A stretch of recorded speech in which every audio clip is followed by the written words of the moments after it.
Welcome to the Ari Hoffman Show on Talk Radio 570 KVI, your home for the politically homeless, streaming live at KVI.com and on the KVI app. If you want to be part of the most dangerous show on the airwaves, call or text the Warrior Injury Law Studio line at 206-421-5757. That's 206-421-5757. 3 chances to win fantabulous prizes today. Our Good News giveaway at 5:45, our Real Deal giveaway at 4:45, and of course our Golden Age of America giveaway at 4 o'clock. But before we get to any of that, time for your daily dose of adrenaline. You want me to stick this into my heart? Are you f***ing nuts? Over the weekend, there was a huge protest here in Seattle at Seattle Center. Thousands of people came out to protest Donald Trump and Elon Musk, and I have no idea what they were protesting. Everybody there had their own agenda. It was like the scene at the Quad from the movie PCU. It's a whole new ball game on campus these days, and they call it PC. PC? Politically correct. And it's not just politics, it's everything. It's what you eat, it's what you wear, and it's what you say. And if you don't watch yourself, you can get in a buttload of trouble. For instance, We have right you see to these girls? choose to Yeah. choose. No, you don't. Those are women. You call them girls, and they'll pop your figs. Save the whales! Gays in the military now! Free Nelson Mandela! They freed him already. Yes, free Nelson Mandela. I'm surprised I didn't see that there. I checked in with a couple of my friends like Jonathan Cho and Katie Daviscourt who were out watching this stuff, and I said, were there Hamasniks there? And they said, well, yeah, there was everything there. It was a mix of literally everything. However, the left is blowing its chance because, look, they're out there protesting Republicans. So let me make sure I got this right. Democratic protesters protest Republicans. In other news, water is wet. I think the biggest news of these coast-to-coast protests in blue cities, blue states, is that they were actually peaceful this time. They weren't violent. Oh, you guys finally got the memo that people don't support you when you burn things down, when you vandalize their property? That didn't stop them from calling for vandalizing of Teslas, which is what they were doing. I saw a lot of signs talking about how they wanted to encourage vandalizing the Teslas. But you guys are really, really dumb. Let me tell you why. What were they actually out there to protest? So they're there to protest Elon Musk and Donald Trump and their efforts to get rid of government waste. So let me make sure I got this right.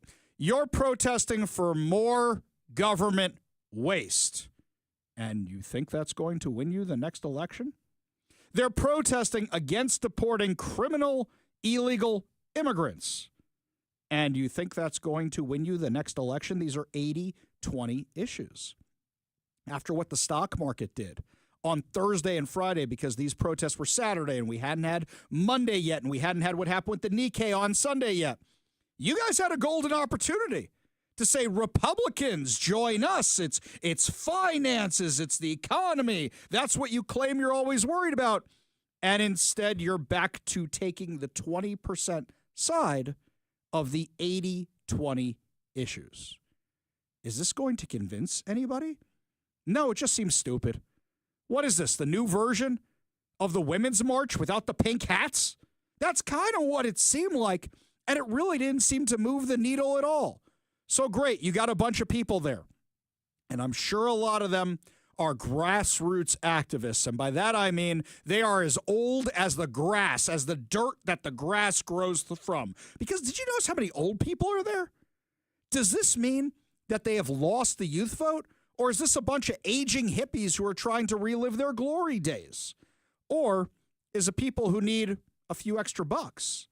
Because, yes, a lot of these people are the real deal activists and the people you see at every single one of these things. But at the same time, a lot of them were bussed into various cities around the country, including these places in the middle of nowhere that don't even have that many people in a town. They had them bussed in, and they were paid to be there. In a lot of these cases, and I'm not going to say it's all of them, it's Seattle, people like to protest. But a lot of them, as soon as the clock struck the next hour, they were out of there. And people immediately started getting suspicious. So they said, who's putting these things on? According to the post-millennial, left-wing protesters who gathered in Washington, D.C. on Saturday as part of the nationwide hands-off demonstration said they were protesting everything happening in the country right now under the Trump administration, comparing the democratically elected president to a dictator and a king.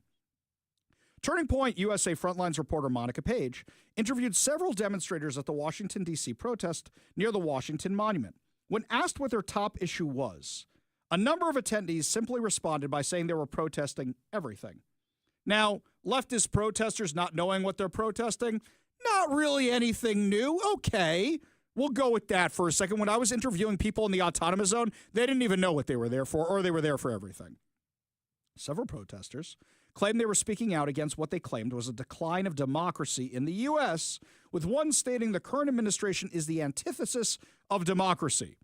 So you're claiming the election results were stolen? Is that what it is? Others carried signs likening Donald Trump to a king, a dictator, or a fascist. I did love the ones where they're holding up the signs talking about socialists against fascism. You guys might want to study your history a little bit. Who are usually the fascists? It's usually the socialists. One man holding a sign identifying himself as a veteran said he hoped Congress, the police, the military, and the media would push back against authoritarianism. Another one carried a sign that said democracy dies when Democrats do not vote. Yeah, you can make a case there. He said they cost us the election. Well, actually, I would say that's Kamala Harris and Tim Walz because there wasn't a lot of excitement to vote for them. The protests were part of a broader movement that took place on Saturday in over 1,000 locations across the U.S. The protests labeled as hands-off were organized by the George Soros-funded group Indivisible. You want to know why all the signs look the same coast to coast? You want to know why so many of these people were bussed in, where they get the money for it? You want to know why so many of these people left at an exact time? Because there was funding behind it to make it look like it was bigger than it was. The coalition's website claimed that Donald Trump and Elon Musk think this country belongs to them and that they're taking everything they can to get their hands on and daring the world to stop them. Yeah. So I looked at the Seattle event, and at the Seattle event, according to Como News, there were 25,000 people in Seattle Center, and I don't doubt their numbers. I don't. The place looked packed. But at the same time, when we had the autonomous zone, there weren't 25,000 people in the autonomous zone. Do you think there's that many people willing to give up the first nice Saturday in Seattle of the spring? No. I think that, let's be realistic about this. What would you say? Mike, I'm just going to throw out a number here. I'd say what? 5,000, maybe 7,000 are probably the grassroots ones. And who else came in for this? See, Baby Yoda agrees with me. I think there are legit grassroots people who are mad about this, but everybody else coming in for it, and then there was one in Olympia, and there's one in Tacoma, and there's one here. Nah, something don't smell right to me. It just doesn't. And when the funding comes from Soros, that makes a little bit more sense behind these things. So they're trying to put on a show. And somebody who hasn't had the limelight in a long time really wanted to be part of the show. Former Washington Governor Jay Inslee was speaking at this thing. Now that's a name I've not heard in a long time. A long time. What pearls of wisdom did Jay Inslee have for us? Now, I want to go back in time before we get to what he said at the protest. Has anybody been following Jay Inslee's Twitter account? Not the governor's Twitter account, because now that's Bob Ferguson. No, it's really funny, by the way, when people pull up old tweets, and it's got Ferguson's name and Ferguson's picture, but it's clearly something Jay Inslee said because the whole account has been switched over. I personally find that entertaining. But Jay Inslee reactivated the account he only used to use when he was running for office. And he's tweeting on it nonstop. And it is the most tone-deaf Twitter account in the universe. I just spent some time scrolling through it over the weekend. Here's one of the posts. This one goes back to April 3rd. So what is that, Thursday? I see Trump has liberated many of us from the burden of having large retirement funds. How does that feel this morning? Jay Inslee is going to talk about liberating people of their money. You taxed everything in the state. And everything you didn't have a chance to tax, you proposed a budget to your fellow Democrats when you were on the way out the door to tax the rest of it. I don't want to hear jack squat from you about taking away people's money. Then he's got this one. Come join me and my fellow Washingtonians at the Seattle Center today at noon to stand our ground against a mad autocrat. He threatens democracy every day. Jay, Bubby, didn't you have emergency powers for 975 days? To talk about democracy, leave that to somebody who actually knows what that word means. Not you, Jay. What other pearls of wisdom did Jay Inslee have? Here we go. Trump's new excuse for driving up your car prices with his Trump tariff taxes is quite novel. Okay, Jay, you're the one who signed legislation to ban the sale of gas-powered cars by 2030. You're the one who championed, supported, and signed the Climate Commitment Act that charged ridiculous amounts of taxes on our gas. You're talking about driving up prices related to cars? Shut up. Just enough already. Go away, go far away. Or you know what? Go work for Reuben Carlyle. You can grift off the taxpayer money you funded through the Climate Commitment Act, too. Do you know what, Mike? I have a question. Why haven't we heard what Jay Inslee's doing yet? What is he doing with his day right now, aside from tweeting? By now, they usually announce, oh, they're going to work for a think tank, or they're going to work for this company, or they're retiring to Idaho. Oh, I'm sorry. Did I say that out loud? We usually hear what's happened by now. But with Jay Inslee, no announcements. He's just on Twitter. Do you think nobody wants him? Do you think they used him as the useful idiot and he never got anything in return? Because that would show really that he's not a corrupt politician, that he's just a dumb politician. What did he actually say at this rally? First, I want to say thank you. I had the privilege of being your governor, fighting Donald Trump for 4 years. I want to tell you, those were the best 4 years of my life. Okay. Can we stop right there for a second? If you asked me the best days of my life, the best years of my life, when I got married, when I met my wife, when I had my kids, when they had their bar mitzvahs, please God, when they have their weddings. I love my job. Don't get me wrong. This is my dream job. I say it all the time. Am I going to say these were the best working years of my life? Absolutely. But is taking on Jay Inslee the best years of my life? No, I wish I didn't have to do it. Because all the things I was suffering under Jay Inslee, all the things we were suffering under Jay Inslee, I wish I didn't have to do it. Because a tyrant took control of my state and did everything he could to impose his will on all of us. Would I ever describe that as the best years of my life? No. Jay Inslee thinks it was the best years of his life because he got his name in the headlines all the time. Because he got to stand in front of a camera all the time. So wait, I want to make sure I got this right. The years you were taking on Donald Trump. So when you lost all that money from the unemployment fund and cost a whole bunch of Washingtonians their jobs with COVID lockdowns and allowed 6 blocks of the biggest city in your state to be taken over by terrorists and imposed all those ridiculous mandates and fired thousands of workers for not getting the vaccine. Those were the best years of your life? Really? And now I can tell you going forward, after our successes over 12 years on climate, our successes stopping him when he tried to take our civil rights against people coming to this country. Stop. Take away civil rights? That's literally what you did. Oh, and people coming into this country, you mean trying to stop terrorists and illegal criminals from getting into this city, getting into this state? Need I remind you, Jay, Trooper Christopher Gadd would still be alive if not for your terrible policies of making Washington a sanctuary state because he was killed by an illegal immigrant who was supposed to be deported just days after you signed that legislation. Our success is to maintain health care. I will tell you this. By Musk, we will not be bought. By Trump, we will not be bullied. And I want to make it clear. Jay Inslee was possibly the biggest bully the state has ever seen. And I assume Jay Inslee was the kind of kid who got bullied and probably wanted to take it out on everybody else. Jay Inslee loved to flex his political muscles and bully anybody who disagreed with him, and his staff was the exact same way. From dealing with them regularly, I can tell you that. These were all people who had a bone to pick with everybody. It wasn't political disagreements. I have plenty of political disagreements with people here in Washington, and I have fine relationships with their office. Not his office, though. We're hopeless. Some people say there's nothing what we can do. Well, I got to tell you, I've been around Washington for a few decades now. I can tell you that's just wrong.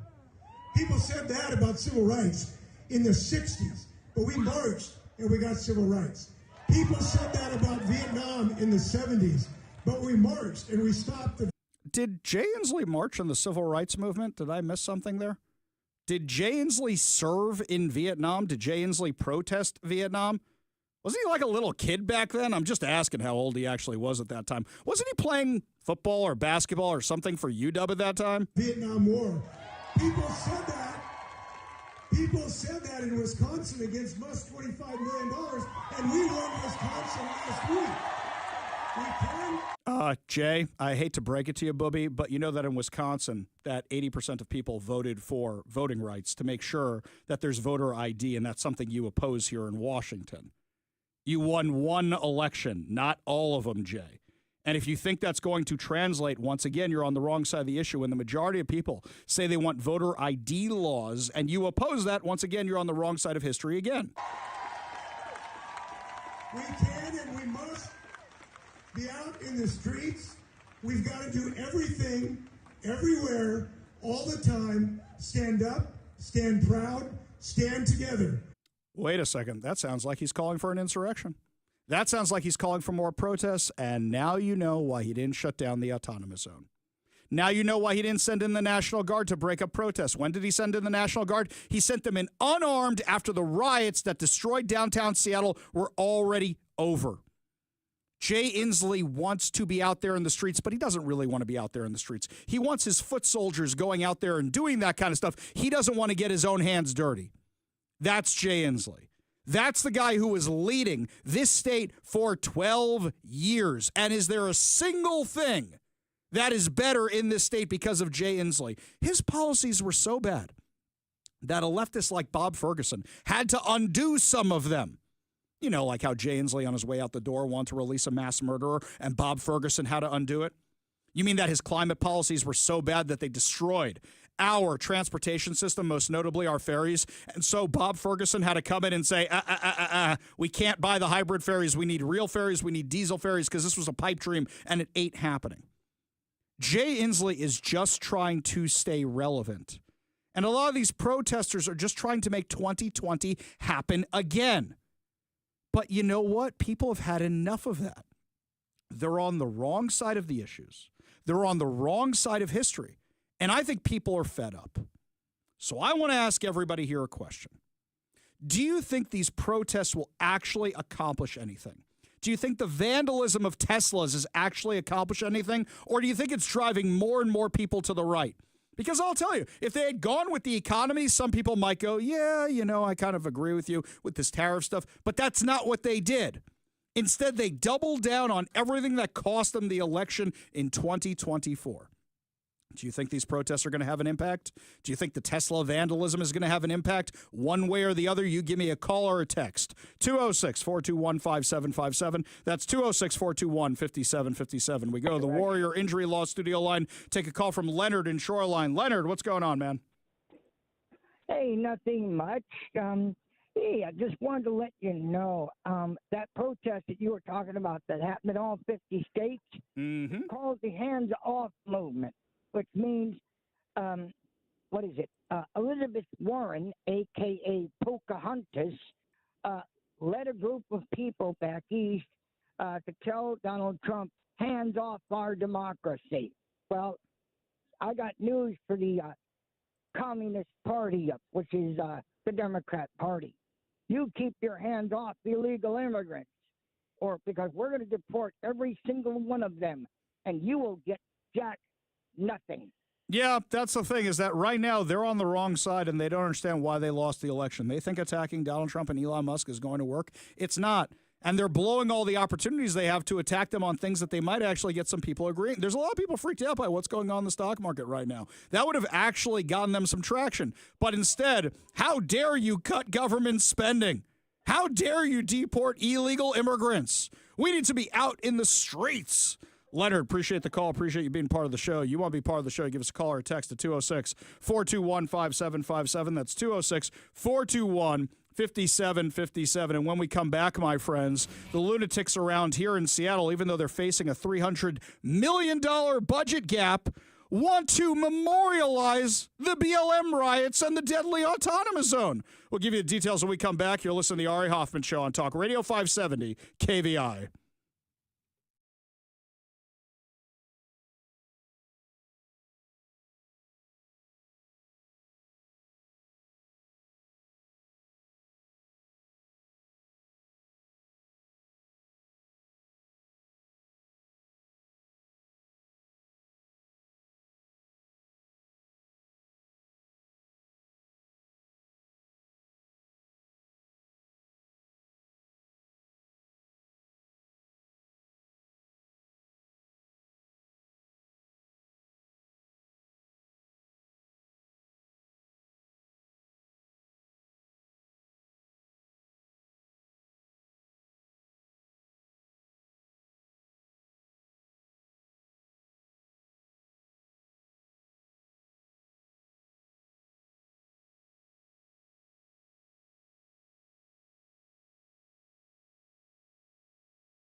So the summer of 2020 in Seattle, the summer of love, you might call it, was a violent disaster. Hundreds of millions of dollars of property damage, millions of dollars spent by the city on the autonomous zone. People were shot. People were injured. Hundreds of police officers were injured. Hundreds of other people were injured too. Yet people killed inside the autonomous zone. But now, Seattle Department of Parks and Recreation, the city of Seattle, wants to memorialize the BLM riots. They want to pay tribute to what the autonomous zone was, not its victims. It'd be one thing if you said, look, this was a mistake, and you know what? We should really build a monument for these kids that died. But no, that's not what they're doing. The Seattle Department of Parks and Rec is working on an art installation to commemorate the 2020 Black Lives Matter protests in Cal Anderson Park, site of the deadly 2020 autonomous zone. There were 4 shootings, 2 fatalities at the protest, and the city is facing an almost $300 million budget. So you're facing a $300 million budget. What's it going to cost to build this thing? Well, let's extrapolate for a second. When they graffitied on the ground Black Lives Matter in front of Seattle City Hall and have it facing the wrong direction, so the only way you can read it is if you're working in City Hall and your people are stepping on it all the time. They did it nicely. They did it professionally. They dropped $40,000 on that. We know because they did the public disclosure request. Cal Anderson Park. What are they going to do? Bring back the BLM garden where maybe in 5 years you'd have 3 leaves for a salad? Maybe we'll bring Travis Berge, the prolific offender, back from the dead after he killed allegedly hammered nails into his girlfriend's head to kill her, then allegedly drowned himself in a vat of chlorine in the shed, which was the cleaning room for the fountain. That's allegedly. It was like the chlorine treatment plant. That's basically what the treatment plant. It was a shack. I love that they call it the treatment plant. You figure it's like the thing in the new Star Trek movie where Scotty's trapped in the water. Oh, and sure. That's what you think when I think treatment plant, right? I don't think of this little shack which has like 1 tank there or whatever it is. Or did he get high on the fumes and fell into the tank? There's questions about what actually happened. See, you know me too well, Ari. I came into the chat to say I'm pretty sure the fumes got him before he had a chance to drown. He was just getting it's high. A real Joker situation. Exactly. You see what I have to work with Yes. here. Yes, that's what it was. So we want to memorialize all that. We want to celebrate all that. And we've got this massive budget deficit. So you know what they're going to do? Oh, let's make the fountain work again. Oh, and we'll have the garden there. And we'll put in an art installation. You know what? Let's bring back that giant metal fist. Oh, no, you know what? Let's go and get all the art from those wooden panels that the city installed for the lunatics to graffiti, including the anti-Semitic ones. And let's bring it all back. Let's bring it all back with the terrible garden that maybe can grow 3 leaves of a salad. We'll bring back the body of Travis Berge. We'll put it in the ground to fertilize the garden, and we'll have all the art there. That'll be the art, preserved for the ages with the Black Lives Matter fist on the baseball field. No more soccer, no more baseball, no more fun of any kind, except for protesting. You know what else we should bring back? The armory in the city shed that was there that Antifa used to keep with all their shields and all their little makeshift weapons they have. No, you know what we should do? That house that they took over for Autonomous Zone 2. We should make a whole exhibit out of that. No. We're going to make a building violation for the people who are developing that property into a high-rise. You have to keep this cruddy little house with all the graffiti on it. It's going to be a tour de la résistance. That's what it's going to be. Are you kidding me? This is what we're spending our money on? We've got a $300 million budget gap, and you want to spend the money on a memorial for the Autonomous Zone. And I can just imagine how you guys are going to talk about it. Oh, we stood up for Black lives and we saved so many of them. We're not going to talk about the 2 that died and the 3 others that got shot. But we fought for civil rights and we won because we got the black police chief to resign. Give me a break. It was a colossal failure. It was a colossal disaster. It was an embarrassment on the world stage. And you want to memorialize that? I'll never forget my uncle calling me. My uncle lives in Bnei Brak in Israel. If you don't know Bnei Brak, it is one of the most religious places you have ever seen us Jews in your life. He does not have a smartphone. He gets a Yiddish newspaper. He does not have the internet. And he heard about this stuff, and he called me to find out if I was okay and if the terrorists had taken over my neighborhood in Seattle. That's how bad it was. It was a national embarrassment. And you guys want to memorialize this insanity? What the hell is wrong with you? Jay Inslee refused to send in the National Guard to break it up. You had officials abandon a police precinct. What good came out of it? We go to the Warrior Injury Law studio line, take a call from George in Enumclaw. George, what's up, man? Hey, I just have a question for you about our ex-governor Inslee there. Yeah. And his Climate Commitment Act. Where Yeah. has all that money went to? Is it in his pockets or something like that? I don't know. No, actually, some of it's in Reuben Carlyle's pockets, the guy who sponsored the legislation and isn't in the legislature anymore because he started a consulting firm to help people get grants for the Climate Commitment Act, and his firm got $40 million. So some of it went to him. In fact, I'll give you something else here, George. I'm going to give you some Google homework, okay? If you Google the Center Square Climate Commitment Act, 90% of the funds don't go towards the environment, you will find their write-up on where all the money actually went to. And, George, if you would like to join the Doge Washington Army, I would love for somebody to actually go through the Climate Commitment Act, which is the documents are on their website, and tell me where all that money is going to, because I would love to know, because 90% of it is not going to anything helping the environment. It looks like most of it is going to social justice insanity. Right. I've noticed that. Yeah, exactly. And you can tell things are really better around here. Haven't we solved racism? Oh, yeah, absolutely, you know? Yes, exactly right. George, appreciate the call. Appreciate you being part of the show. You want to be part of the show, you give us a call or a text at 206-421-5757. That's 206-421-5757. David in Edgewood says over on the KVI studio text line, he says, I think Jay Inslee will leave Bainbridge Island so he won't have to deal with Washington ferries. Hey, he doesn't have that private plane anymore, does he? So, yeah, that's got to be an issue for him. James in Covington says, Ari, Jay Inslee and Tim Walz are related. They are so much alike. Do you see it? You mean because they're a bunch of both old white men who are idiots? Yeah, exactly. Dan Smith says all these protests smack of Walensky's rules for radicals, using terms that slander your opponents, misdirection, sowing fear, loathing, and anger, continuing the gaslighting, lying, often lying with authority, segregation from the truth. Yeah, he's exactly right. When we come back, my friends, what's the deal with the tariffs? Are they going to continue?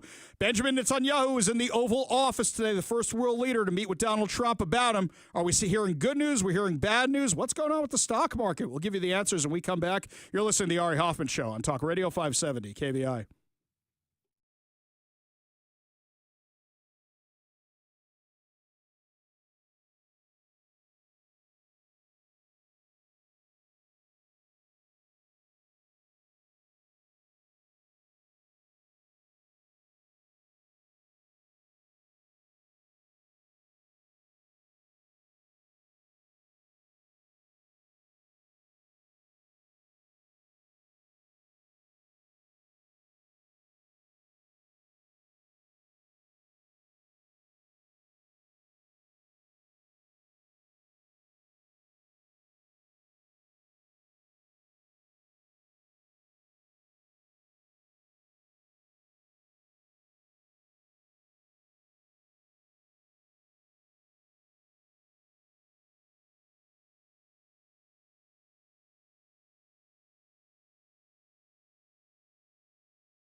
There was a lot of fun at the White House today, a lot of fun this weekend, a lot of sweet moments. So before we get into the politics, let's do some of that.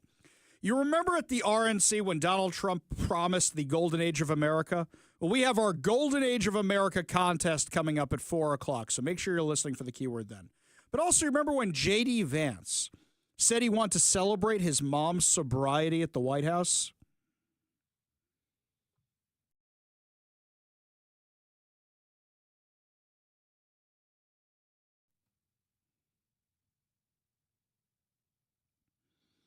It was a sweet moment because a lot of people only knew J.D. Vance from Hillbilly Elegy, and it focuses on the relationship he had with his mom and her drug addiction.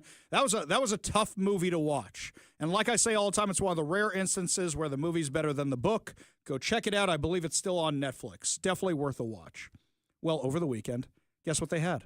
The party for J.D. Vance's mom. The whole family came, which was really, really nice. Promises made, promises kept.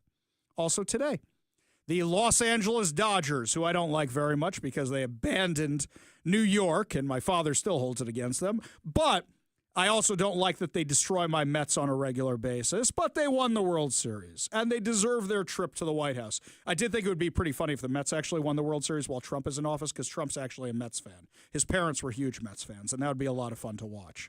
But the Dodgers came to the White House today, and there were some really entertaining moments with Trump.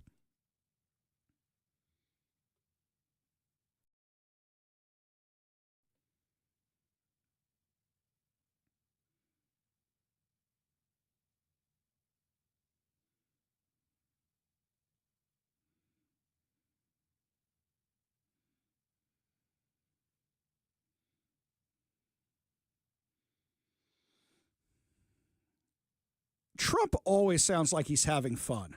Even when he's mad, he sounds like he's having fun with the situation. He still jokes. He's a human being. He even roasted Adam Schiff and other Democrat politicians while he was welcoming the Dodgers.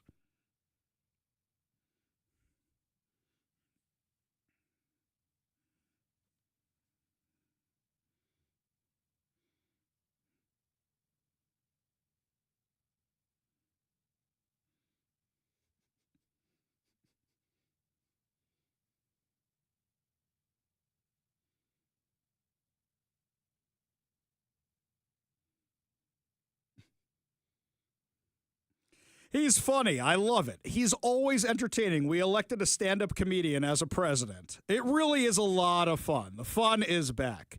But a lot of people right now are feeling the pain in their 401ks and the stock market. Now, as I have said from the beginning, if Donald Trump is doing all his tariff stuff for leverage, I'm all for it. Now, it looks like it's starting to work. The market had an absolutely crazy day today. Oh, by the way, watch the lamestream media. Volatile. That's their new word. Trying to go with the chaos theme. Volatile. That means it went up and down? You don't want to admit it went up, so you say volatile instead? Well, the European Union sounds like they're ready to discuss a deal.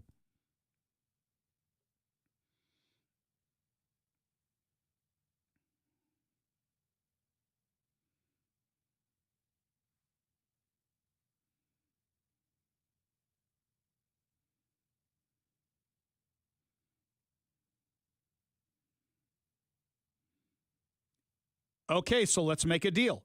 Israel was one of the first countries that said, all right, we're dropping everything. Let's make a deal. So Bibi Netanyahu was in the White House today, flew in last night.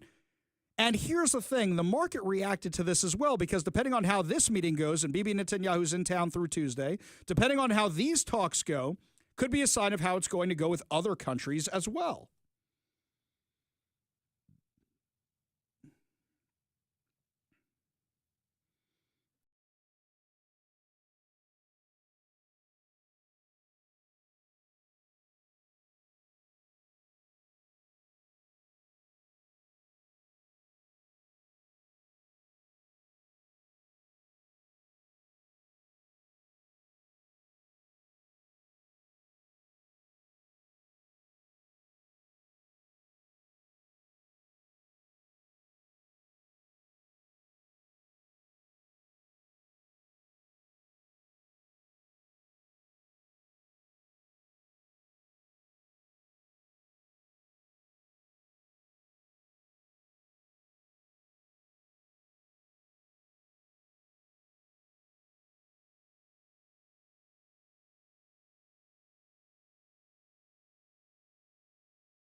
So if you can make a deal with Israel that obviously wants a deal, you can make a deal with Vietnam that obviously wants a deal. Over 50, actually I heard it was now 70 countries have contacted the White House and said, let's make a deal. If you can do that, the stock market's going to rebound and everybody will chill out. If this is what Donald Trump wants, free, fair, equal, equality, equitable trade, you're about to get it. If this is the way of paying off the debt, we're going to have some bigger problems. Do I think it could be a useful way going after China, going after Russia to get other things we want? Absolutely. But if it's about making free and fair trade, we're on the right road. If it continues going this direction, we're going to be perfectly fine. Everybody calm down for a minute. We go to the Warrior Injury Law studio line, take a call from Stilgar in Bellevue. Stilgar, what's going on? Oh, well, you were talking about people basically defecting or what their, liberal things. Anyway, I've just the thought occurred that, you have all these socialists keying liberals' cars, so they're probably going to end up pushing them to the right because they realize that they've aligned themselves with some nut jobs. So, and in that vein, it was I was reminded that basically most of the top of the Republican Party today, including Mr. Trump himself, have been Democrats. Mm-hmm. So apparently there is at least some hope for those that are in the Democrat Party that common sense could be restored. Well, our friend Batya Sargon is a perfect example of that. She used to come on the show all the time to debate me. And now we basically agree on everything. I'll take a little bit of partial credit for that. But at the same time, this is a person who was a really, really, I don't want to say leftist. She was never a leftist. She was always a classic liberal. But those are the policies that have now come into the Republican Party because the left has gone so far crazy, they're out of the common sense realm. And I think this is a good thing where you actually have these 80-20 issues, which the majority of Americans agree on. I was part of a debate last night, and somebody was talking about polarization. I said, I don't agree with the premise of your question. I think it's the crazies have gone crazier, and everybody else has said, okay, that was enough. Let's do some common sense here. Stilgar, appreciate the call. Appreciate you being part of the show. You want to be part of the show, give us a call or a text at 206-421-5757. That's 206-421-5757. When we come back, we are going to talk about how the receipts are in, and Snow White is officially the worst movie of all time. That, plus more of your calls, more of your texts. You're listening to The Ari Hoffman Show on Talk Radio 570 KVI.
So some people are calling the latest Snow White remake the worst movie of all time. And I said, guys, I've seen The Eternals, and that was infinitely worse. It's not the worst movie of all time. It got review bombed because of Rachel Zegler, star of the movie, who is absolutely insufferable. Here's a montage of her being insufferable.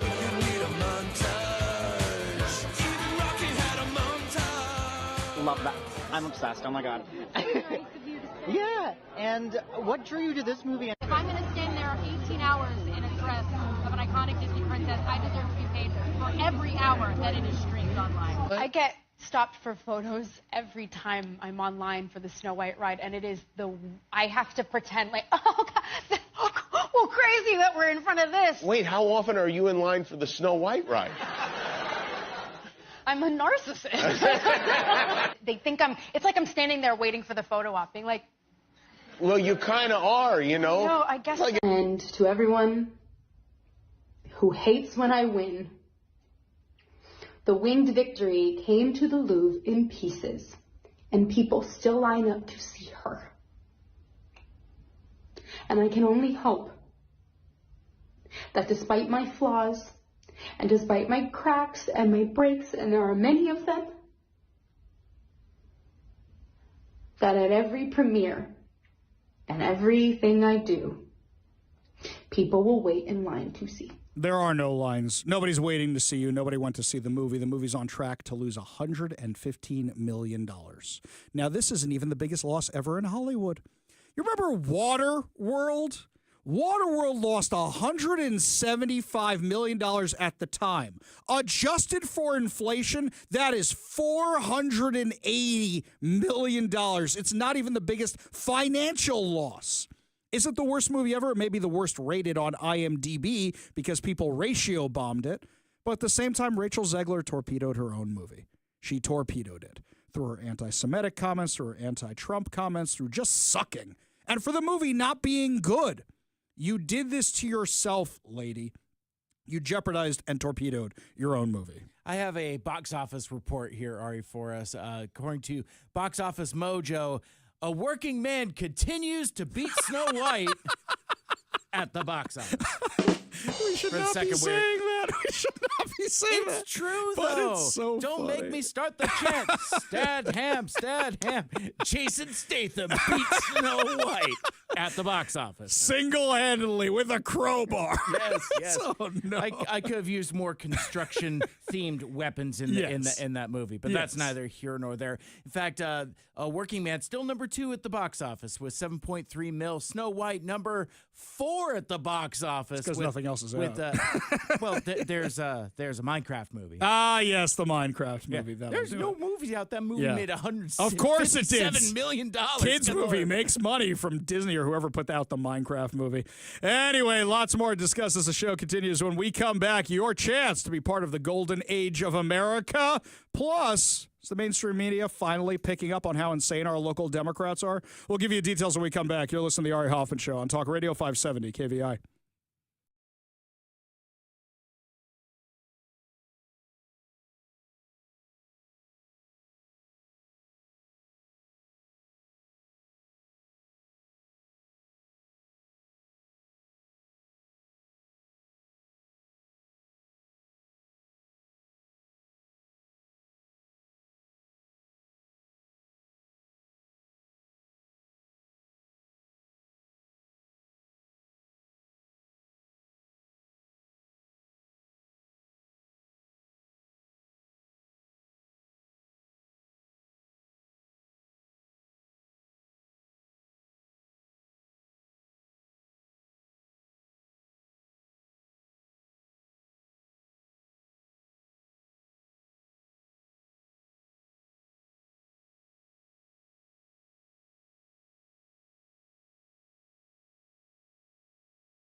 Welcome to the Ari Hoffman Show on Talk Radio 570 KVI, your home for the politically homeless, streaming live at KVI.com and on the KVI app. If you want to be part of the most dangerous show on the airwaves, call or text the Warrior Injury Law Studio line at 206-421-5757. That's 206-421-5757. Coming up at 4:45, your chance to win fantabulous prizes as Mike and I review the latest movies and TV shows. But before we get to any of that, time for your chance to be part of the golden age of America. The golden age of America, I call it. It's begun. Indeed it has. Right here on Talk Radio 570 KVI. I can proudly proclaim that the golden age of America is upon us. It is your chance to win $2,025 and a $50 Daniel's Broiler gift card. Now, all you have to do is enter the keyword, just the keyword, not your phone number, not your address, nothing else. Don't say, hi, this is so-and-so from such and such, and the keyword is X. Don't do that. Do not do that. You will invalidate your entry, and I want you to win. I want you to be part of the golden age of America. But we're going to usher in a new golden age of American success. Exactly. So all you have to do is enter the keyword plan. Text the keyword plan to 206-421-5757. That's 206-421-5757, as in Donald Trump has a plan for what he's doing with the tariffs. We may not know what it is, but he has a plan right now. P-L-A-N. Text the word plan to 206-421-5757. You have until 5 o'clock to enter the word, to text the word in. Your next chance at winning comes tomorrow at 8 a.m. during the morning ride with Philip J. Vandervoort. So, remember, text in the word, only the word, and nothing else. And check out danielsbroiler.com to reserve a table, place your takeout delivery order, and more. Well, and thank you, Ari. You do an incredible job and such an important voice. Thank you very much, Ari. Mr. President, it is so nice that you had so much going on today. You met with the Dodgers. You met with the Prime Minister of Israel. You got every country calling you today. You're dealing with the tariff fund, and you still had time to join us for the golden age of America. I can proudly proclaim that the golden age of America is upon us. Yes, the golden age of America is upon us. Now, switching gears to the most Washington story I've ever seen, and I noticed that Como News changed the headline, and I'm so mad they changed the headline. Here is what it says now. 5 loose sheep create traffic hazard on road near Squim. That is not what this headline said last night. Mike, if the censors are going to get us for this one, you got to warn me in advance, because this is what it said. It was quoting a Clallam County Sheriff's Office, which said these 5 sheep were found wandering on Kitchen Dick Road last night. That's what it said. So the headline originally said, 5 loose sheep create traffic hazard on Kitchen Dick Road. And I thought that was hysterical, but apparently somebody over at Como didn't get past the censor police, and they changed it to on a road near Squim. I clicked this article just because between the sheep and the location, I go, that's funny. I thought Mike's got a look on his face. I don't want to interrupt you. You're still going there. But no, like I wouldn't have changed it because that's the name of the road. Now, I would strongly encourage you to stop saying it. Yes. You're welcome to stop saying it. I'm done saying But that is the name of the road, Right. and therefore that's the way that should be. I do wonder if somebody got a talking to about that one. Yes. Because, while I wouldn't have changed it after publishing it, I probably would have written it closer to the headline that you've just now read. Yes. And at the same time, it's got a picture of the sheep. This has everything. This is something that could have gone viral, Como News. I get why you changed it. But once it's already out there, that's one of those things that's just entertaining. 5 sheep created a traffic hazard after they were found wandering near Squim on Saturday night. The Clallam County Sheriff's Office said a neighbor helped herd the sheep off the road until deputies arrived. The sheep owner has not yet emerged, and authorities said they hope a person will contact them because they already are ready to get these sheep ready for adoption. This whole story just cracked me up, by the way. This whole thing was entertaining. Now, switching gears back to the serious political stuff for a second. Has the mainstream media finally caught on to the fact that Democrats are about to raise our taxes? Is it because of Bob Ferguson? Is it because Bob Ferguson refused to sign a budget that had the Democrats' massive tax increases in it? Fox 13 has a story for us.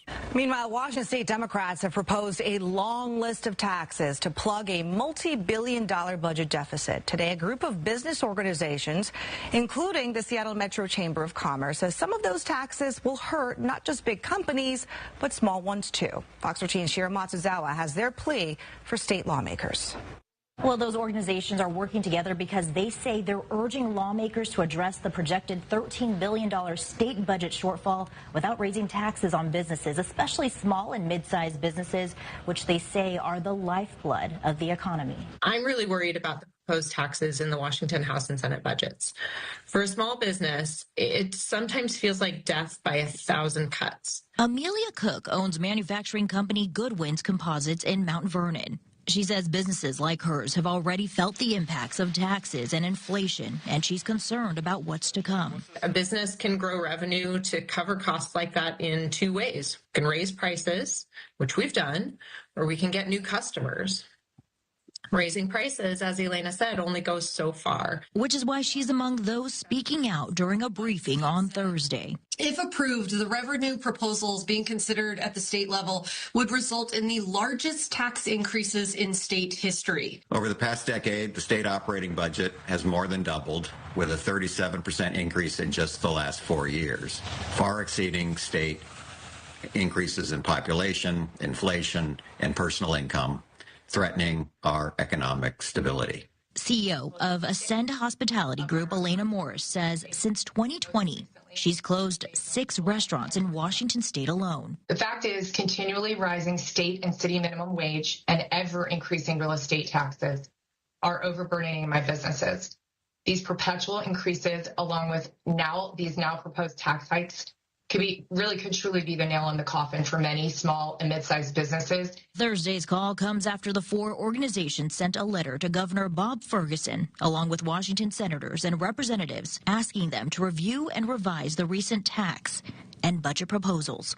More than 60 Washington executives signed their names on it, including the CEO and president of T-Mobile, Puget Sound Energy, and Nordstrom. Their pleas come as there is a lot of uncertainty happening at the federal level, something Amelia has also been hit with as her Canadian customers have paused their orders in anticipation of tariffs. That means less revenue for my business. We need lawmakers to be champions for the economy, not champions for the largest tax increase in state history. And during today's call, the president and CEO of the Bellevue Chamber of Commerce said Washington state already has the highest business failure rate in the nation, and these proposed taxes would only exacerbate that. In the newsroom, Shira Matsuzawa, Fox 13 News. Now, I wondered why all of a sudden the media is covering this, and I saw some other media outlets that are covering the waste in the government budget here in Washington.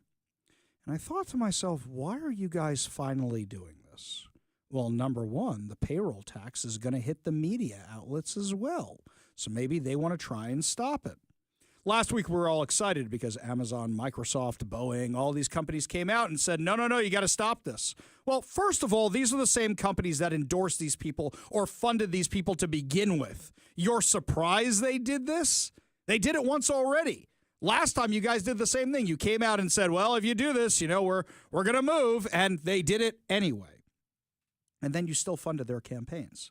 Microsoft, Amazon. You guys continued funding Democrats. What did you expect to happen? You have a share in the responsibility of all this. Is it because Bob Ferguson said he wouldn't sign it? Well, that's definitely one indicator. But there's another one here. And this one comes to us from Como News. Washington Commerce Secretary Joe Wynn said he is reviewing how the state is handing out grants and if millions were mishandled after an audit highlighted by Como News. Gee, Were millions of dollars mishandled in Washington state? I'd say billions. When you're funding self-service stations as an art project, then yeah, you've been mishandling money in this state, don't you think?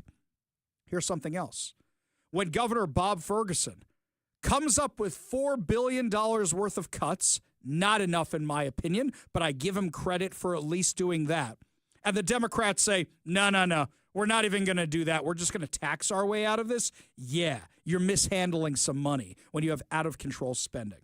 According to Como, Wynn, who has been in the office for just over 3 months, says he is well aware of the investigation by the state auditor's office into Digital Navigators program that was created by the legislature in 2019. The legislation allocated $50 million at the time, spread out over several cycles, to promote broadband access in underserved communities. Wait a minute. Aren't they talking about doubling down on that insanity? Didn't the federal government give out a whole bunch of money for that craziness and nothing ever got built? The audit suggested that 12 of the recipients did not meet the multiple requirements and couldn't prove whether employees worked in the state or what services they provided. The audit also suggested the reviewers of the grant proposals were unaware of the requirements in evaluating applications, yet handed out more than $6 million to the 12 recipients. $6 million is more money than many of us will see in a lifetime. And the government just gives it out like it's candy, with the people who are in charge of giving it out not knowing who they're giving it to, why they're giving it out, not even knowing the requirements behind it. Mind-boggling. Quote, what I'll say is that oversight, I don't think was robust enough, says Wynn. Oh, you think? We need to treat this with a level of rigor and a level of due diligence that you would expect of your own money. Wasn't Joe Wynn in the Washington state legislature? How come he never called for a Doge Washington back then? In fact, if I recall correctly, Joe Wynn was sitting in that chair right there, debating Todd Myers in that chair right there over the Climate Commitment Act and how it was going to spike our gas prices and be spent on nothing that would actually reduce the effects of climate change. And as we mentioned earlier in the show, the Center Square did an entire report on where the money went from the Climate Commitment Act, and over 90% of it went to things that will never do anything to help the environment. So you're putting the guy who created tons of government waste and then lied about it in charge of finding more government waste? If Como News hadn't actually uncovered this government waste, odds are Joe Wynn never would have done anything about it. Nothing at all. Do you think they're actually going to investigate all the things that Doge Washington has found? Because we found some pretty serious stuff, and it's apolitical. It's nonpartisan. The stuff we found, there is no reason anybody should be funding this insanity. And yet they do. And yet they do. According to Como News, all of this comes with a backdrop from what Governor Bob Ferguson called a $16 billion budget gap and called for cutting services instead of spending and new taxes. By the way, I can't believe I'm defending Bob Ferguson. I can't. Some of the things he called a cut make sense. We don't need to keep paying the rent on warehouses for COVID material when there's no more COVID. I looked at Bob Ferguson's cuts. My biggest criticism of Bob Ferguson's cuts was that they didn't go far enough. The cuts themselves, I had no problem with. There were plenty of things that you could add to that. But here I am defending him. And you're trusting the very people who blew out the spending to fix this? Joe Wynn said part of the problem in which you describe is that Commerce doesn't always give out the money directly to the grantees. We have trusted partners in communities that we give resources to, and they're the ones that disseminate it out. Not everybody is as good as everybody else, so there's room for improvement here. Why are you doing that then? You have so many people who work for you. Either fire the people in charge of this who are clearly incompetent, or don't give out the money to these organizations that can't be trusted. But you keep giving it out and well, if a few bucks here is wasted and a few bucks there is wasted, who cares? It's taxpayer money. Now, if you want to encourage Bob Ferguson to not sign these budgets, our friends over at the Washington Policy Center actually have a petition up on their website to thank the governor and give him what we call in the Jewish world a little chizuk, a little strength. And you can sign this petition that's going to try and stop them from tripling your property tax cap and oppose these taxes, because Bob Ferguson has said he doesn't want this massive tax increase. And you got to give him credit right there. I've given him so much credit, I haven't played the Turd Ferguson soundbite in a couple weeks now, ever since he got a little bit of common sense. We can question his motives. But if you want to give him a little support, please sign the petition. It's over at WashingtonPolicy.org. It's right there on the main page. Sign the petition. I did. You can put your name right below mine. WashingtonPolicy.org. That's WashingtonPolicy.org. We go to the Warrior Injury Law Studio line. Take a call from Bennett. Bennett, what's going on? Hi, my ears are burning again. You were talking about my sign. I'm actually, as I speak, just down near the Marriott Stadium, because I've got a different sign out today. I'm next to the red sign by the construction site, the sign that says President Donald J. Trump rebuilding America's infrastructure. And I have a sign that says the red sign is a lie. Trump didn't sign this bill. Biden signed it. Trump tried to kill it. So never a dull moment over here. But you were talking about my sign earlier.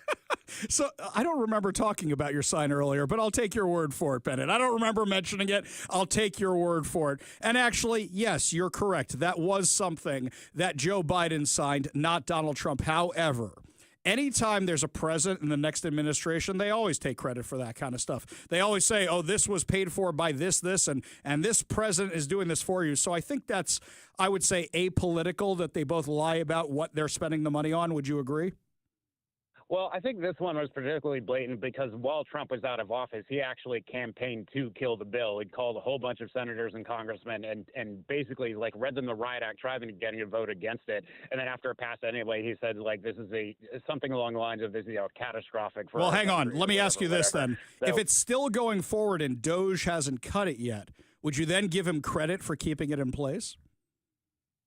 I mean, the fact that he didn't kill it, but, not killing something is not the same as actually setting it up and making it happen, I guess. But what if he's been turned around on it, for example? Because there are some things that Doge originally killed and then said, nah, you know what, we need these, bring them back. All right. I mean, if he wants to go online and say, you know what, I admit it, I was wrong. Biden made a good call here. I don't see that in the cards. I'm happy to take it on it if you want to bet on it. But I don't know if either of us have any left after your guy got done with the stock market. Oh, yeah, last time we talked, you were telling people, oh, now's a great time to get into the market. But you said, this is not financial advice. Yeah, no kidding, Ari. What do you mean? I got into the market. I'm still buying. You're not buying right now? This is not financial advice. Don't do that. Well, I mean, if people got in at the time that you said to get in, the thing is people say buy in the dip, but you don't know it's a dip until after it's over and it's gone back up. And correct. But if you do the long-term hold, if you do the long-term hold, and I am not giving financial advice, I am not allowed to give financial advice.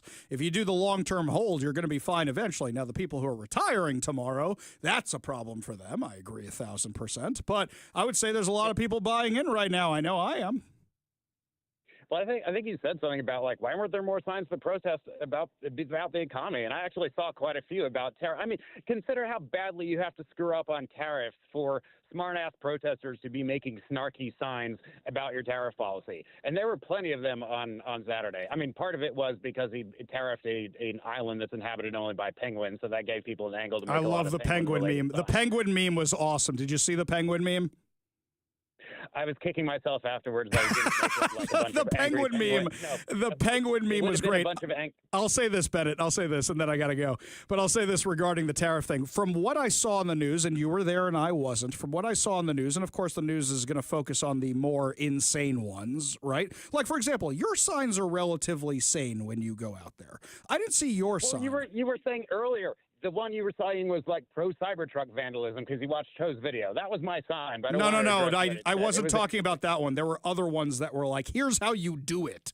Now, maybe you didn't see those. I wasn't talking about your sign. I'm sorry that you thought I was talking about your sign. I don't think anybody should be pro-vandalism. You're actually anti-vandalism. You're actually, one of the reasons I like talking with you is because you don't believe in breaking the law. Right, Bennett? Well, I mean, it occurred to me after listening to last conversation. I mean, I am here to be your accountability, not buddy, not your new best friend. And I do think it should hold you more. I mean, you've called for the death of every civilian in Gaza in the tweets that you were putting out. I do think that it's important to forget or to not to forget. I'm trying to be somebody who's a voice for let's value all human lives equally. Let's not talk about wiping out all civilians in an enemy population because you are justifiably angry about something that happened to people that you care about. Well, I appreciate Well, that was a tonal shift, wasn't it? I appreciate the perspective, Bennett. I really, really do. I appreciate the call as always. Thank you for holding us accountable. You want to be part of the show, you give us a call or a text at 206-421-5757. That's 206-421-5757. We go back to the Warrior Injury Law studio line. Take a call from Mark and Graham. Mark, what's up, man? Yeah, I was the one that was talking about holding my stock at the time. I think he was talking about me. Okay. Well, here's the thing. Don't take it personally, my man. It's okay. You don't have to take. I don't take anything personally. I think one of the hardest lessons I had to learn becoming a radio host was don't take phone calls personally. If I took all the stuff people said about me online personally, I'd probably have had a nervous breakdown by now. Well, I'm not taking it personal. I'm buying more. Exactly. That's what I'm doing too. That's exactly what a lot of people are doing right now. Buy low, sell high. Isn't that the rule? Absolutely. And the other thing, too, is I'm wondering, I was here in 74 looking for work when I graduated high school. And Accurately Communications had some wonderful signs for the Democrats. It said, last person leaving Seattle, turn out the lights. So when they kick Boeing's out, kick Amazon out because of their taxes, and they kick Microsoft out, I wonder where they're going to get their taxes because I'm right on their heels leaving the state.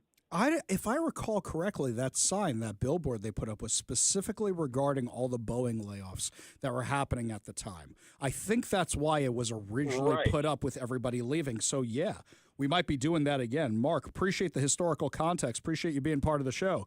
You want to be part of the show, you give us a call or a text at 206-421-5757.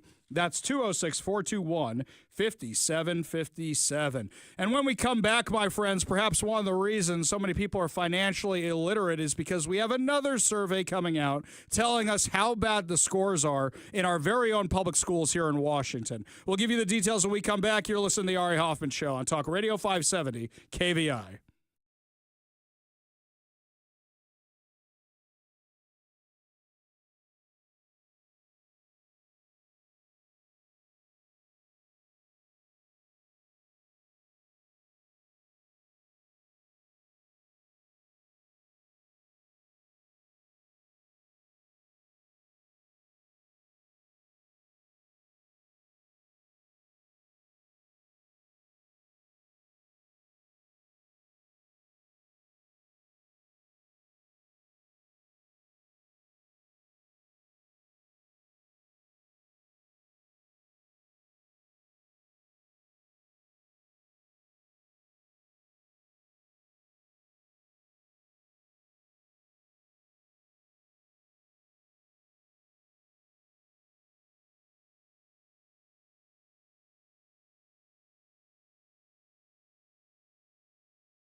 can the kids get brainwashed if there's no buses to take them to school?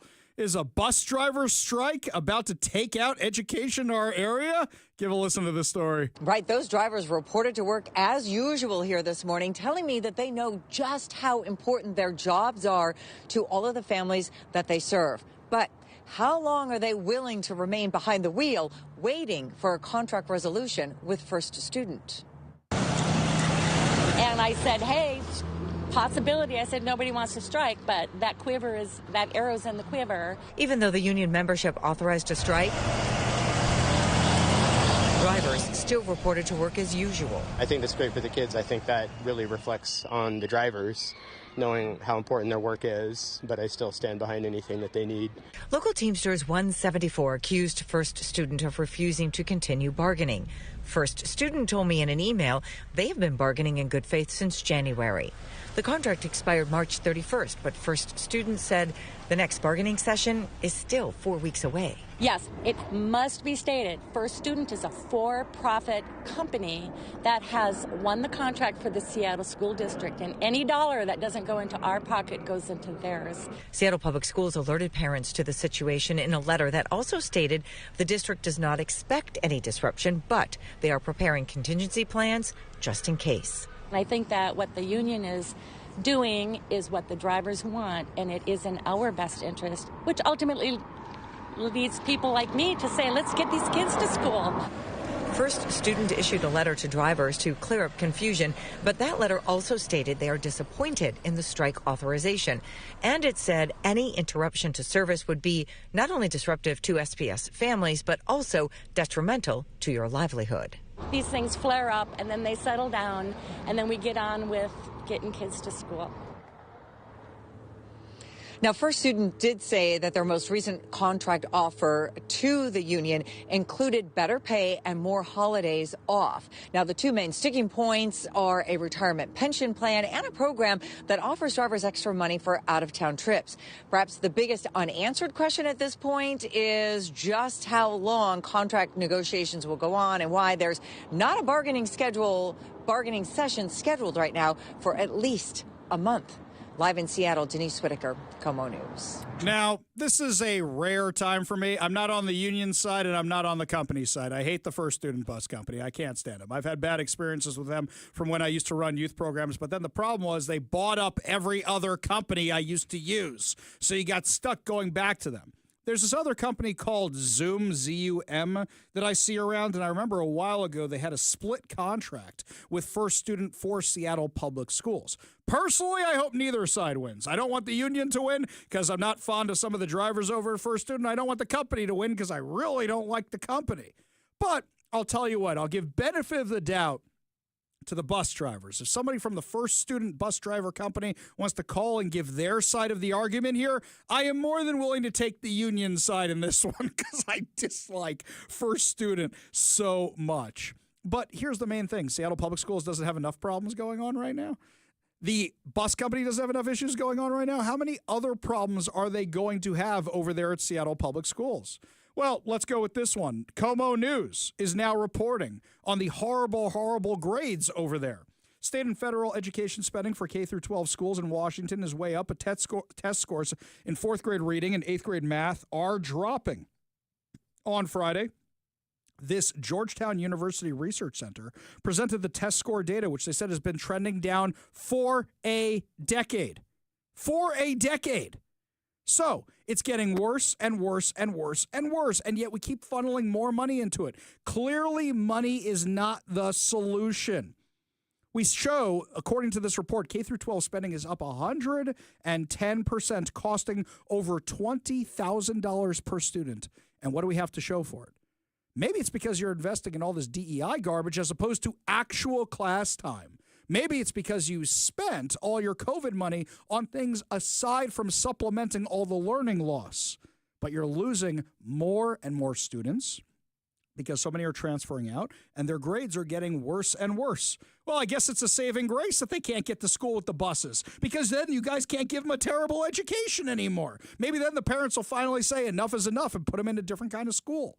We go to the Warrior Injury Law Studio line, take a call from Doug and Roy. Doug, what's up? Yes, sir. I was just curious as to if maybe you can figure it out. What do you think Nancy Pelosi is investing in today? Nancy And Pelosi? I'm Is there a website that actually shows what she's investing in? I think somebody started tracking it. I'm sure well, I don't know about that, but I know she's not investing in education.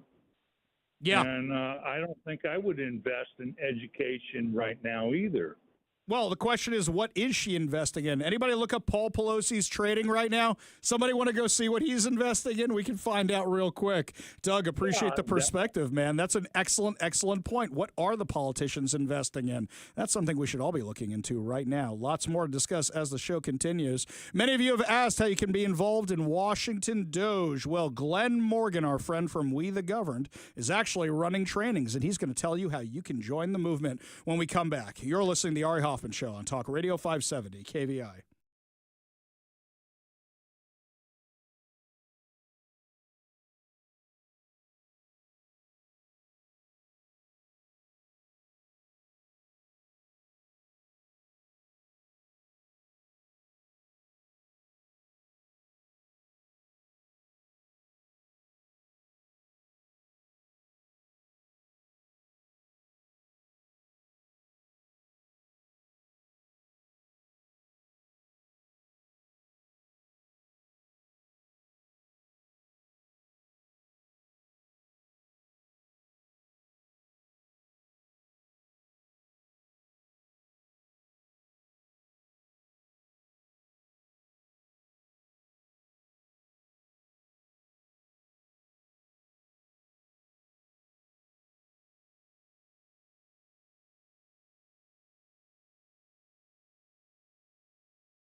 Mike likes to say I usually end up in hells of my own making. Why? I get overly ambitious sometimes, or sometimes I say things that get me into trouble. Well, I say on air one time, we really need a Doge Washington. And then what happens? My email explodes, our phone line, our text line explodes, and all these people want to be part of Doge Washington. Then as soon as I show them, hey, here's what we're doing, then all of a sudden they start producing data. The next thing you know, I'm getting calls from reporters. Are you the one behind Doge Washington? Well, now it seems like this grassroots efforts is really taking off, really growing. And now taking on a little bit more formal but still fun attitude. Joining us now to discuss on the Warrior Injury Law studio line from We the Governed, Glenn Morgan, everybody's favorite watchdog in Washington. Thanks for being with us today, buddy. All right, thank you so much for having me. Such a pleasure. Now, as I understand it, we are now having Doge Washington trainings for people in our state? You bet. And this is just simply so that people who want to know how to start on this, digging into finding fraud, waste, abuse, and corruption in government. I help train them to better understand how to use everything from Public Records Act, the Public Disclosure Commission, how to dig through financial budgets, and how to recruit whistleblowers, and all other types of techniques that will help them basically find what, unfortunately, is just very common and easy to find in government. It seems to me that so many people don't realize that they are an expert in some field, especially people who work for state agencies. They have a lot of information, or people who have friends or kids or relatives who work in state agencies or government agencies, or have interacted with a government agency. They may even have one story and go, nah, it's not worth it. But I would say a lot of times that leads to an unraveling of a giant ball of yarn. It almost always does. I mean, you're so right about that. We find that once you have one story about, a kickback scheme or, wasting a bunch of money somewhere, what usually happens is people who work either in the same government entity or similar ones start coming forward and saying, you think that's bad?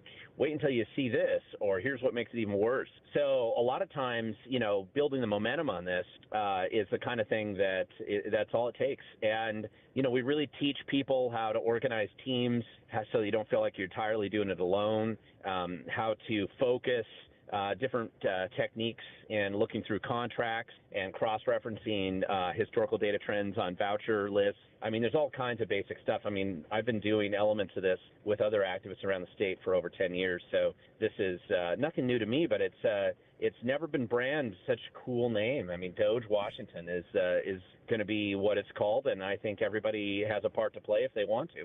I like the dog logo. Grok hasn't been so helpful in making me put an Uncle Sam costume on him and making it say, we want you to be part of Doge Washington. But when Glenn says that he found things and those led to investigations, you have some complaints you filed recently that are now making the news. I did, actually. I had a couple of state ethics complaints that I filed, and if anybody wants to see the history of both Public Disclosure Commission complaints, the PDC complaints, as well as ethics complaints that I have filed and been successful at getting both fines and sanctions imposed on hundreds of politicians and PACs around the state. You can see that on my website at wethegovern.com. But this one was one I filed last Thursday that made the news, and it had to do with Senator Alvarado and her basically working.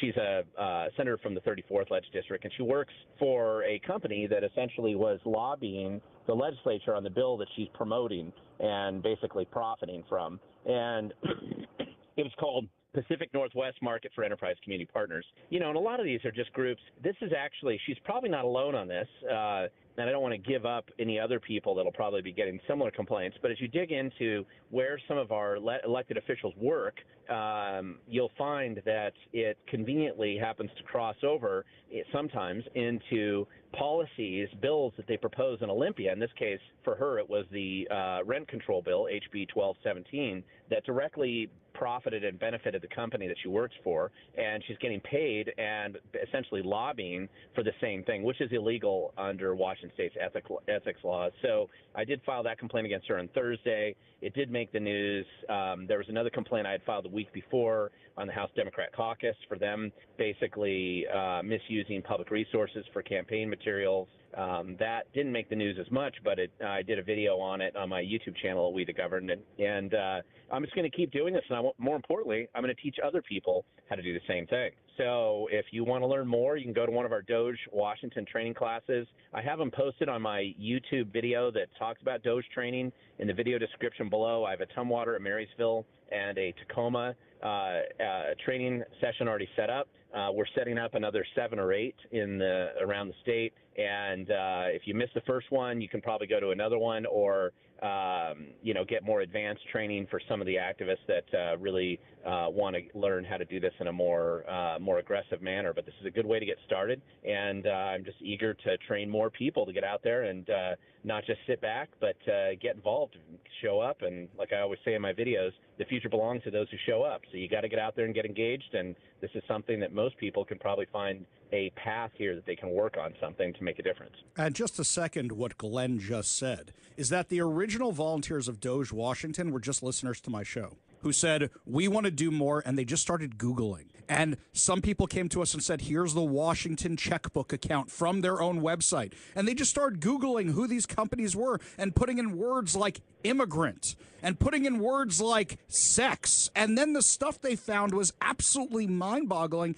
And they also found a lot of the connections Glenn is talking about between these ridiculous payoffs or these ridiculous grants and a lot of the Democrat politicians. So if you want to be part of it, make sure you head on over to Glenn's YouTube page, We the Governed. Check it out in the links on the videos. You can find out how you can be part of Doge Washington. Glenn Morgan from We the Governed, appreciate all your hard work on behalf of all of us here in Washington. And thanks so much for your time today, buddy.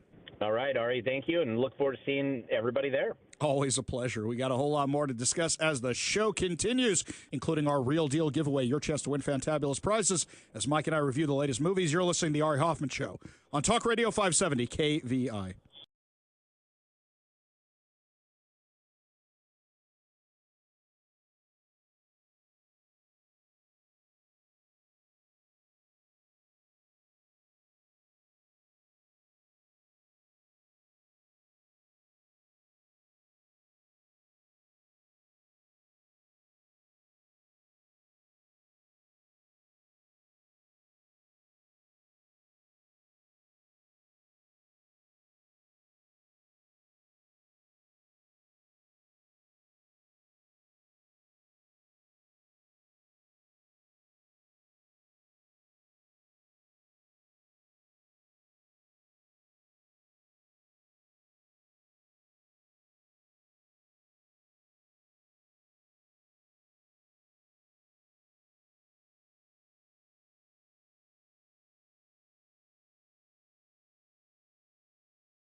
Mike and I are big fans of the show Reacher. We've liked it from day one. We had the star, Alan Ritchson, on the show to talk to us about it. I was a fan of his from Smallville and from Blue Mountain State. I will watch anything that dude's in. I even like that stupid Ninja Turtles movie. I like all his work. I'm a fan of, I celebrate the entire catalog, you might say.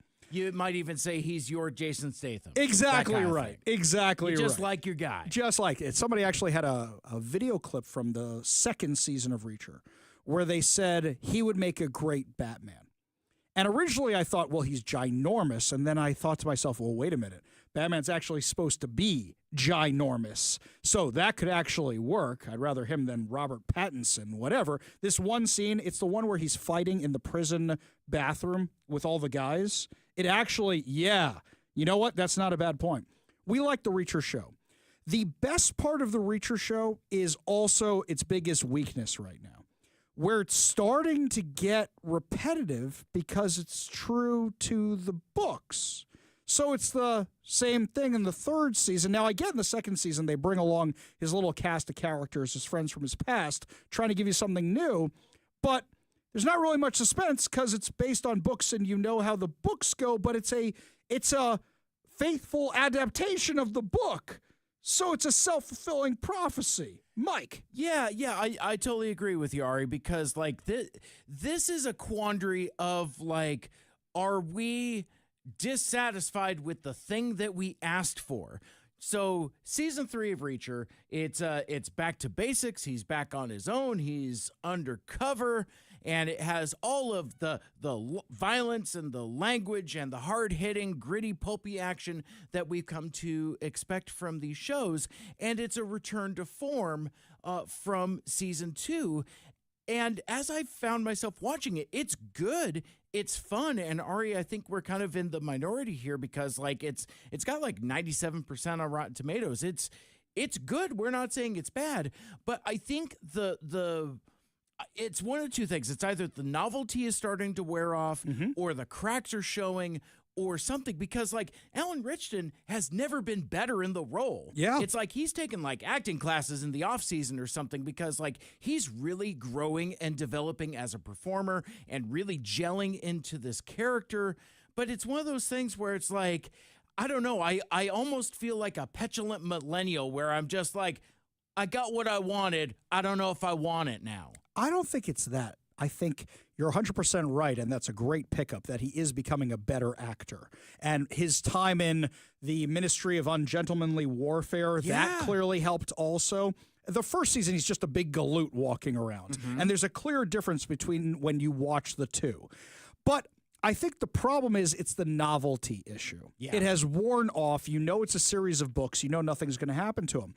I compare it to the Clive Cussler books. So anybody who likes the Clive Cussler books, and I love them, at some point it just became the same thing. And the problem is I didn't feel the need to run out and grab it right away. I'll wait for the paperback. And I would actually caution Amazon and say, unless you guys find a way to...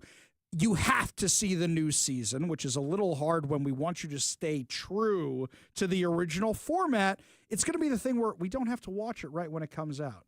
We can watch it on a plane, or we can watch it later, or we can get to it eventually.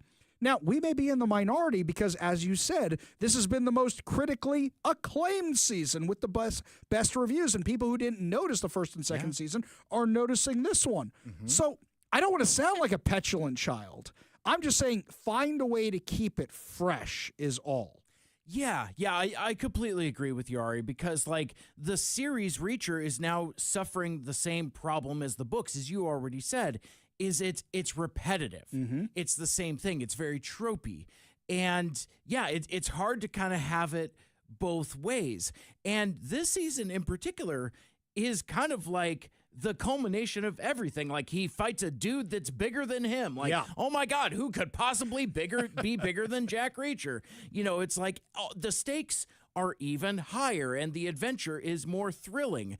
I'm as surprised as you, Ari, that we're not crawling out of our skins, giving this like the most glowingest review. A little peek behind the curtain. We've been kicking this can down the road for like the last few weeks. It's like, oh yeah, we should probably talk about that Reacher at some point too. But like, I think that lack of enthusiasm for us to talk about it here on the air kind of speaks to some of our lack of enthusiasm with the series in general. And I don't know. I have you seen The Reacher season 3? Text us at 206-421-5757 and let us know your thoughts. Are we out of our minds for being so jaded? But like, it's one of those things like, I like your analogy, Ari, of like waiting for a plane, because like if you go to watch that, it's going to be very satisfying. It is satisfying to watch. It's good. It's fun. It's delightfully violent. It's hard-hitting. It's pulse-pounding. It's all of those things that we've come to like. But when everything is awesome, nothing is awesome. That kind of thing. I need some dynamic range. Yeah, I need some more stakes, and I have to revisit the books and maybe recommend a title that may give it a little bit more stakes where you don't know what's going to happen, and maybe hold the announcement of you're renewing the show for another season so that there's a little bit more stakes, because I'm just a little worried about the future of the show if this is what's happening to us. That first season, Mike remembers this. That first season, I had to watch the last episode, and I went and locked myself in the old studio so I could watch the last one when I was supposed to be preparing for the show because I needed to see it so bad, even though I'd read the book. That's how much I enjoyed it. Now it's, I'll get to it when I'll get to it, and I still have the last episode to watch. That I'm literally on a cliffhanger, and I'm kind of blah about it. Yeah, and compare and contrast that level of enthusiasm that you had a couple years ago compared to now. Yeah. And arguably the product is actually better. Infinitely. I think season 3 is actually far better. It's a better production. The effects budget, the acting, the action, all the set pieces, the locations, like everything is bigger and badder and better, but just doesn't quite resonate the same way. It just doesn't have that level of excitement. It doesn't get my blood up the way it did when it was fresh and new. Exactly. That's exactly how I feel too. Amazon is now streaming Reacher. You can check it out there, season 3. You can also check out seasons 1 and 2. Before I forget, your chance to win fantabulous prizes. Today we are giving away 2 Atom passes to Shadow Force. Kira and Isaac were once leaders of a multinational special forces group, Shadow Force, but after breaking protocol by falling in love and starting a family, they find themselves with bounties on their heads. See Shadow Force in theaters on May 2nd. All you have to do in order to win 2 Atom passes to Shadow Force is be caller number 10 at 206-421-5757. That's 206-421-5757. When we come back, Benjamin Netanyahu is sitting in the Oval Office negotiating tariffs, negotiating Iran. What's actually going on in D.C. today? We'll give you all the details. You're listening to the Ari Hoffman Show on Talk Radio 570 KVI.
Welcome to the Ari Hoffman Show on Talk Radio 570 KVI, your home for the politically homeless, streaming live at KVI.com and on the KVI app. If you want to be part of the most dangerous show on the airwaves, call or text the Warrior Injury Law Studio line at 206-421-5757. That's 206-421-5757. Congratulations to Jim in Renton. You are the proud winner of 2 Adam passes to Shadow Force, which is in theaters on May 2nd. Your next chance to win is coming up during our Good News giveaway at 5:45. It is so fascinating listening to how the news is covering what happened on Wall Street today. Volatile, chaotic. NASDAQ was up. Dow Jones was down. Yeah, it's a mess because of this trade war fear. Why are we actually doing this? Now, is it working? Is it not? These are all questions that need to be answered. The best description of what the White House motivation is came from Secretary of the Treasury, Scott Bessent today, or actually this was over the weekend when he said this. Kristen, what I like is data.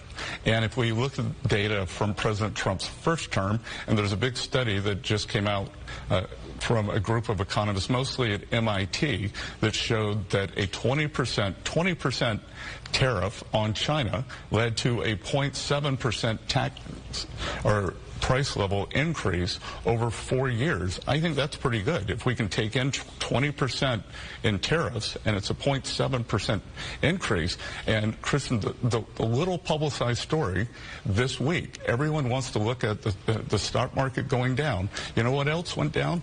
Oil prices went down almost 15% in 2 days, which impacts working Americans much more than the stock market does. Interest rates hit their low for the year, so I'm expecting the mortgage applications to pick up. Well, just to be very clear, though, I mean, during President Trump's first terms, the cost to Americans was nearly $80 billion in new taxes due to his tariffs. Prices did go up on everything from washing machines to tires. Well, no, but let's go back.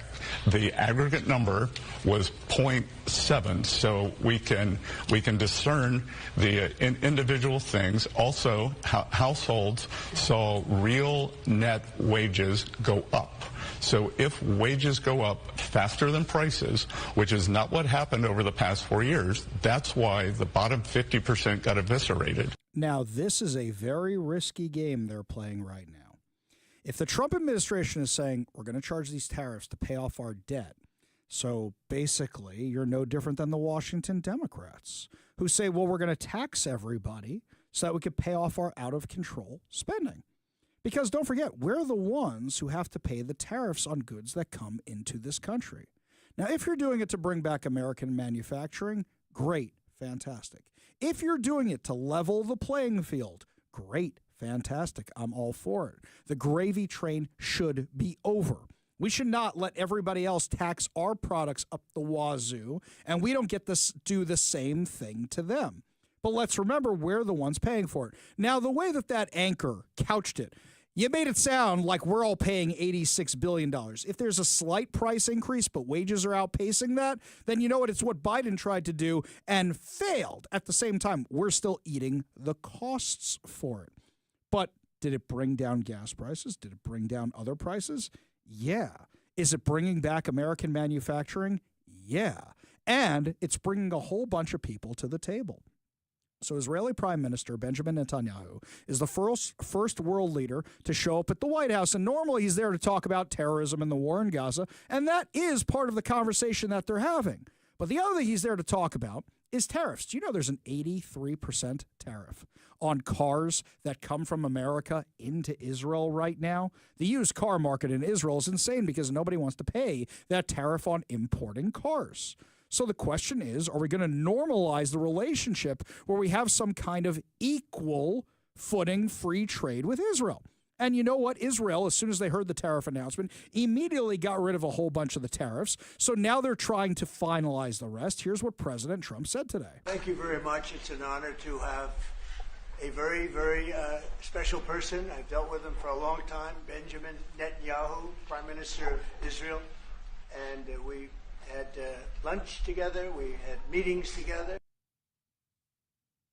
staff, and I think we've come up to some pretty good solutions and conclusions, and we'll be working a little bit after this, and then I assume you're going back home.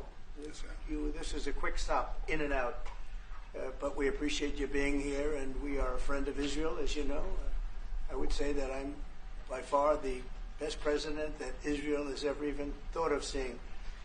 And it's an honor to be so, and to be so thought of. Many friends in Israel, they are not in an easy area. It doesn't go easy, but we are helping them. And likewise, they've been helping us very much. And so we'll see how it all works out. But we had great discussions today, I think, on the obvious subject of Iran and also the less obvious subject with respect to Israel, and that's trade. And I think the Prime Minister is going to tell you a little bit about trade and what they're doing for the United States. So I want to thank you all for being here. Thank you very much. And thank you. Benjamin, thank you very much. Thank you, Mr. President. Now, this is one of the reasons the stock market was all over the place today. Because you have the tariffs, but we hear that 70 countries have already reached out to the U.S. and want to have the exact same meetings. Hey, how do we fix this? Because they want Americans as customers. They want to try and keep Americans as customers. They want to try and solve this. And after what happened to the Nikkei index, where it took that out, they don't want the same thing happening to their markets. They're already all over the place, so they want to fix this. So the market was encouraged by what they were seeing. Because here's what Prime Minister Benjamin Netanyahu said right after President Trump. I said to the President a very simple thing. We will eliminate the trade deficit with the United States. We intend to do it very quickly. We think it's the right thing to do. And we're going to also eliminate trade barriers, a variety of trade barriers that have been put up unnecessarily. And I think Israel can serve as a model for many countries who ought to do the same. I recognize the position of the United States. It says, we're allowing other countries to put tariffs on us, but we don't put tariffs on them. And, I'm a free trade champion, and free trade has to be fair trade. And I think that's basically the position that you have put forward, Mr. President. We are going to eliminate the tariffs, and rapidly. I had the opportunity to speak to Secretary Lutnick yesterday. We talked about how we could effect this quickly, and I hope to bring a solution very quickly. We're not talking about intentions. We're not talking about, just words. We're talking about results. So then everything's going swimmingly. This is exactly what Trump wanted to do. Get everybody on free trade. Israel agrees. Vietnam agrees. All these other countries say, yeah, we'll figure it out. We'll figure it out. But then a reporter asks this question. Would you be open to a pause in tariffs to allow for negotiation? Well, we're not looking at that. We have many countries that are coming to negotiate deals with us, and they're going to be fair deals. And in certain cases, they're going to be paying substantial tariffs. There'll be fair deals. As you know, I spoke this morning with the Prime Minister of Japan, and we had a very good conversation. They're coming. And I said, one thing, you're going to have to open up your country, because we sold no cars, like 0 cars in Japan, and they sold millions of cars into our country. They don't really take our agriculture, a little bit of it just to keep us slightly happy, but they don't take what they're supposed to be taking. So we have a great relationship with Japan. We're going to keep it that way, but they're coming in to meet, and other countries are coming in. With China, as you know, against my statement, they put a 34% tariff on above what their ridiculous tariffs were already. And I said, if that tariff isn't removed by tomorrow at 12 o'clock, we're putting a 50% tariff on above the tariffs that we put on. So they've gone for years. They've become a rich country because of people, again, that were in the White House that allowed this to happen. Hundreds of billions of dollars a year they'd make on us on trade, and it shouldn't be that way. And I have a great relationship with President Xi. I hope it's going to stay that way. I have great respect for China, but they can't do this with just, we're going to have one shot at this, and no other president's going to do this, what I'm doing. And I'll tell you what, it's an honor to do it, because we have been just destroyed, what they've done to our system. We have $36 trillion of debt for a reason. And the reason is that people allowed it to get that way. So we'll be talking to China. We'll be talking to a lot of different countries. And I think, if we can make a really fair deal and a good deal for the United States, not a good deal for others. This is America first. It's now America first. And we didn't put America first. We put America last. The people that were in the Oval Office put America last, and we're not going to stand for it. Now, this is what put some investors on edge. Question is, are there going to be permanent tariffs? Because, look, a lot of countries make a lot of good revenue from tariffs, and now the U.S. wants to do the exact same thing. So does that mean they're going to be there to stay, in which case the price of goods goes up? And it also determines which goods are now being sold in which country and which ones people are going to start buying. And if all this investment is coming back to the U.S., that means they may not need to be customers of other countries for some of these things anymore. So are these things going to be permanent? Are they being used as leverage? What'd the president say to that? Do you expect any of these deals to be made before April 9th? And secondly, there have been some mixed messages from your administration. You're talking about negotiations, and yet others in your administration are saying that these tariffs are actually permanent. What is that? Well, it could be. They can both be true. There can be permanent tariffs, and there can also be negotiations, because there are things that we need beyond tariffs. We need open borders. You know, we almost had a deal with China where we're going to open up China. It was almost done. Some of you remember it during my first term, and it was very disappointing. We ended up making a great deal. $50 billion worth of product was sold. $50 billion. You'd like that in Israel. And I made that deal, but it wasn't the deal that I wanted. It was the deal that I wanted was that, plus they were going to open up China so that our companies could go into China and compete with other countries and China for the, for a large number of people. And at the very end, that deal was terminated, and we went to a piece of the deal. And so there are a lot of things outside of tariffs, but tariffs are very important. But there are a lot of things like opening up countries that were totally closed. China is essentially a closed country. In fact, it is a closed country. And what they do is they charge tariffs so that if you sell cars or if you sell anything, nobody's going to buy it because the price is out of control. But that's true with a lot of other countries also. So we're going to get fair deals and good deals with every country. And if we don't, we're going to have nothing to do with them. They're not going to be allowed to participate in the United States. So right there, that's what throws off the investors, because they say, well, is that really free trade? Well, we want to get to a place where there's free trade, but are the commies actually going to break and bend over this? We could be in a full-on trade war with China, which I will argue that we've been in for some time, and that may lead to other things. At the same time, this seems to be working. So, for example, if Israel actually gets rid of their tariffs, their insane tariffs on American cars, Teslas will flow freely in there, Rivians will flow freely in there. And why am I mentioning the electric car companies? Because Israel pays outrageous gas prices right now because they're surrounded by a whole bunch of Arab countries, and that's where they're getting their gas from. Now they can get American gas, and they can flow that in with lack of tariffs, and we can bring down the cost of gas. But also you can bring in these electric cars to a country that would very much appreciate them. You can bring them in from GM, you can bring them in from Ford, and that'll actually help Israel at the same time. They won't be dependent on oil from these countries that don't like them very, very much. There are advantages to all this right now, but the market doesn't like the uncertainty. Now, that wasn't the only thing that got discussed in the Oval Office today. They were also discussing what's going on in Gaza. And Trump stuck to his guns where until you clean out the terrorists, nothing's going to change. You know how I feel about the Gaza Strip. I think it's an incredible piece of important real estate. And I think it's something that we would be involved in. But, having a peace force like the United States there, controlling and owning the Gaza Strip would be a good thing.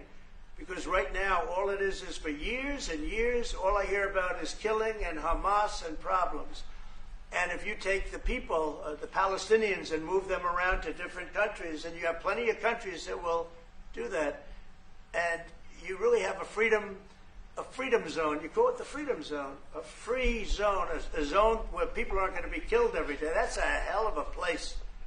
It's you know what I call it, a great location that nobody wants to live in, because they really don't. And when they have good living, real living, where Hamas and all of the problems they have, the level of death on the Gaza Strip is just incredible. And I've said it. I don't understand why Israel ever gave it up. Israel owned it. It wasn't this man, so I can say it. He wouldn't have given it up. I know him very well. There's no way They took oceanfront property and they gave it to people for peace. How did that work out? Not good. Trump is 100% right. The two-state solution is dead. The two-state solution is completely dead. In 2005, Israel turned over the entire Gaza Strip and moved thousands of Jews, Israelis, out of the Gaza Strip to give it to a future Palestinian state. And what happened? Immediately, the terrorists take the thing over and do what terrorists do. They have squandered it. It was sold as a bill of goods of, it's going to be another Singapore or Abu Dhabi or whatever it is. And instead, it became a terrorist haven. You can't keep up that cycle. You can't. And as to that narrative of peaceful Palestinians, well, Donald Trump destroyed that one too. I had people right in this office, this beautiful Oval Office. They came in, 10 people, hostages, you know that. And I said to them, so how was it? And the stories they told me, I mean, as an example, I said to them, was there any sign of love? You were there, 10 people. It's only 10, but it's pretty representative. Did the Hamas show any signs of, like, help or liking you? Did they wink at you? Did they give you a piece of bread extra? Did they give you a meal on the side, like, you think of doing? Like what happened in Germany, what happened elsewhere. People would try and help people that were in unbelievable distress. They said no. I said, all of them. I said, did they ever wink at you, like, you'll be okay? You're going to be okay? No, they didn't do that. They'd slap us. The hatred is unbelievable. And the lives, they lived in a pipe, not really a tunnel, it was a pipe. And they always thought they were suffocating, they were going to suffocate. And then they'd open up the pipe, and it was like 3.5 feet high. This isn't, we hear tunnels bad, but pipes are worse. And the stories I heard were incredible. But I just said, was there any sign of potential love or affection? And there were none whatsoever. It was amazing to me. There was nothing like, here, take this, it's a little extra meal or something. They lived like hell. I don't know. They were amazing to me because they seemed to be pretty normal. They weren't scarred. But I guarantee underneath they have to be scarred. And one was there for 356 days. Another was there for about 180 days. A long time. These are people that have been really, really horribly treated. I've never seen anything like it, actually. I was very surprised to hear the answer. When we talk about denazifying the Gaza Strip, the reason you were able to denazify Germany is because the Germans felt like they were defeated. And the Germans said, we're tired of war, the Fuhrer is gone, we want to change things, we want to turn things around, our economy's in shambles.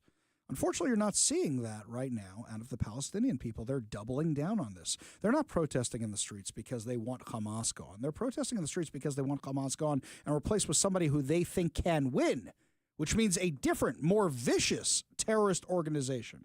Until that mentality is gone, nothing is going to change in the Gaza Strip, which means you need to remove the problem. And the Arab countries are the ones that created this problem. Many of them were shipping them weapons, like Iran, for example. Now, the biggest bombshell in this entire meeting, let's not forget, Iran is the one that sponsored Hamas, Hezbollah, Houthi rebels. They're attacking our shipping right now that the U.S. is beating the crap out of. This was the biggest revelation from that meeting, was this announcement from the president. Talks with, wait. We're having direct talks with Iran. And they've started. It'll go on Saturday. We have a very big meeting, and we'll see what can happen. And I think everybody agrees that doing a deal would be preferable to doing the obvious. And the obvious is not something that I want to be involved with, or frankly, that Israel wants to be involved with if they can avoid it. So we're going to see if we can avoid it. But it's getting to be very dangerous territory. And hopefully those talks will be successful. And I think it would be in Iran's best interest if they are successful. We hope that's going to happen.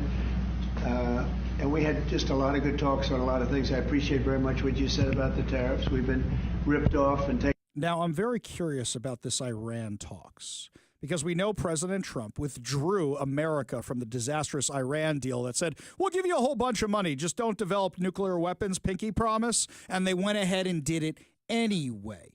What is this deal he's talking about? We don't even know what it looks like, which is why Netanyahu didn't object. But look, Israel doesn't want to be at war. America doesn't want to be at war. We've had a long time of war. But Iran is being defeated on the world stage. They're under tremendous sanctions now. They're going to be under more sanctions. Hamas is defeated. Hezbollah is defeated. Syria has fallen. The Houthi rebels are about to fall too. These are all Iranian proxies. And the U.S. is going to say, do you want to keep winning stupid prizes for playing stupid games? We need to solve this problem or everybody is at risk. And for those people who say, well, this doesn't affect us here in America, they're attacking our shipping, it's raising the cost of your goods. They're attacking Americans wherever they can find them. Iran has been doing this for years. They want to develop a nuclear weapon to attack America because they say death to America, death to Israel. That's what they want to do. You need to solve this. Of course, you have to have diplomacy. It's just a good deal you need, not a bad deal. Are we actually having talks with Iran? I'm very curious to see how this goes down because the people in Iran, they're under brutal oppression. What is happening there? Can we actually free them at the same time and make America safe again? Make America's allies safe again. Make America's shipping safe again. I don't think any other president can pull off what Donald Trump is pulling off right now, but I want to know what you think. Is your faith in Donald Trump as firm as it was when you voted for him? Or are you starting to question it in different areas? Give us a call or a text at 206-421-5757. That's 206-421-5757. When we come back, my friends, Microsoft is celebrating their 50th anniversary, but some local protesters decided to disrupt the festivities. We'll tell you what Microsoft did to them when we come back. But first, Todd Herman's Daily Thoughtcast, right now on The Ari Hoffman Show.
Welcome back to the Ari Hoffman Show. Just a reminder that coming up at 5:45 is your chance to win fantabulous prizes, including a $50 Daniel's Broiler gift card. Plus, we are also giving away 4 tickets to Monster Truck Insanity at the Washington State Fair, my friends. We'll tell you how you win those coming up at 5:45. Yet another reason always keep your radio tuned to 570 KVI, left on your dial, always right on the issues. You can also stream us at KVI.com. Download the KVI app, and of course, subscribe to us on whatever your preferred podcast platform is.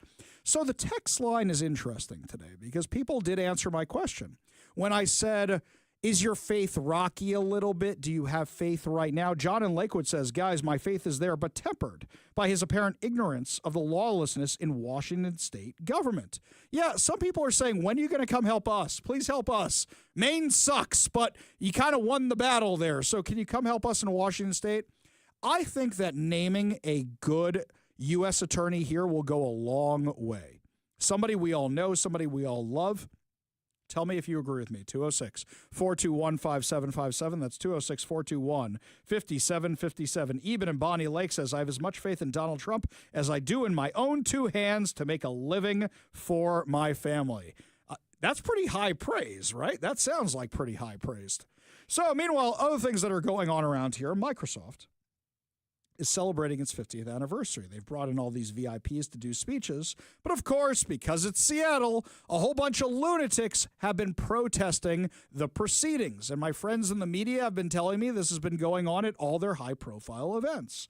According to the Times of Israel, Microsoft has fired 2 employees who interrupted the company's 50th anniversary celebration to protest its work with Israel. The protest began Friday when Microsoft software engineer Ibtihal Abu Saad walked up to the stage where an executive was announcing new product features and a long-term vision for Microsoft's AI ambitions. Now, what they were yelling and screaming about is working with the Israeli military, claiming the usual, your genocide, apartheid, blah, blah, blah, nonsense, nonsense, nonsense.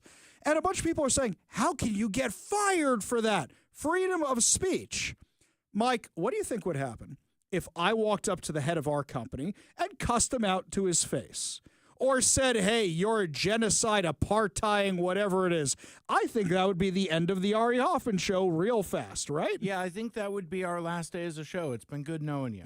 Right, exactly right. Now, I got no problem with the management here over at KVI. They put up with my shenanigans. They let me have my own radio show, and they pay me for it on top of all that. And they introduced me to my new best good friend, Mike, who we've had for like 4 or 5 years now almost. Oh, yeah, we're coming up on an anniversary soon, actually. I believe that's, April 22nd, 23rd, somewhere around there. So I will say is I like management. When you do that and you disrupt something, especially when the company is rolling out their plan for the next 50 years, yeah, you're going to get fired. You're not entitled to your job. And here's something else. If you protest your own company, what are you going to do to undermine your own company in the code? How do we know you're not pulling a Superman 3 / Office Space back there? People have to check all the lines of code you're writing. They're not paying you for your political opinion. You give that up, by the way. And if you really want it, I'm sure there are channels in the back end of Microsoft, just like there are at Amazon and all these other tech companies where you can go rant and rave. Microsoft has a very clear line, but actually their line's been moving a little bit. It used to be they put up with the protests. Now, after the vandalism and after the accusations of genocide and after everything else, they say, why are we employing you?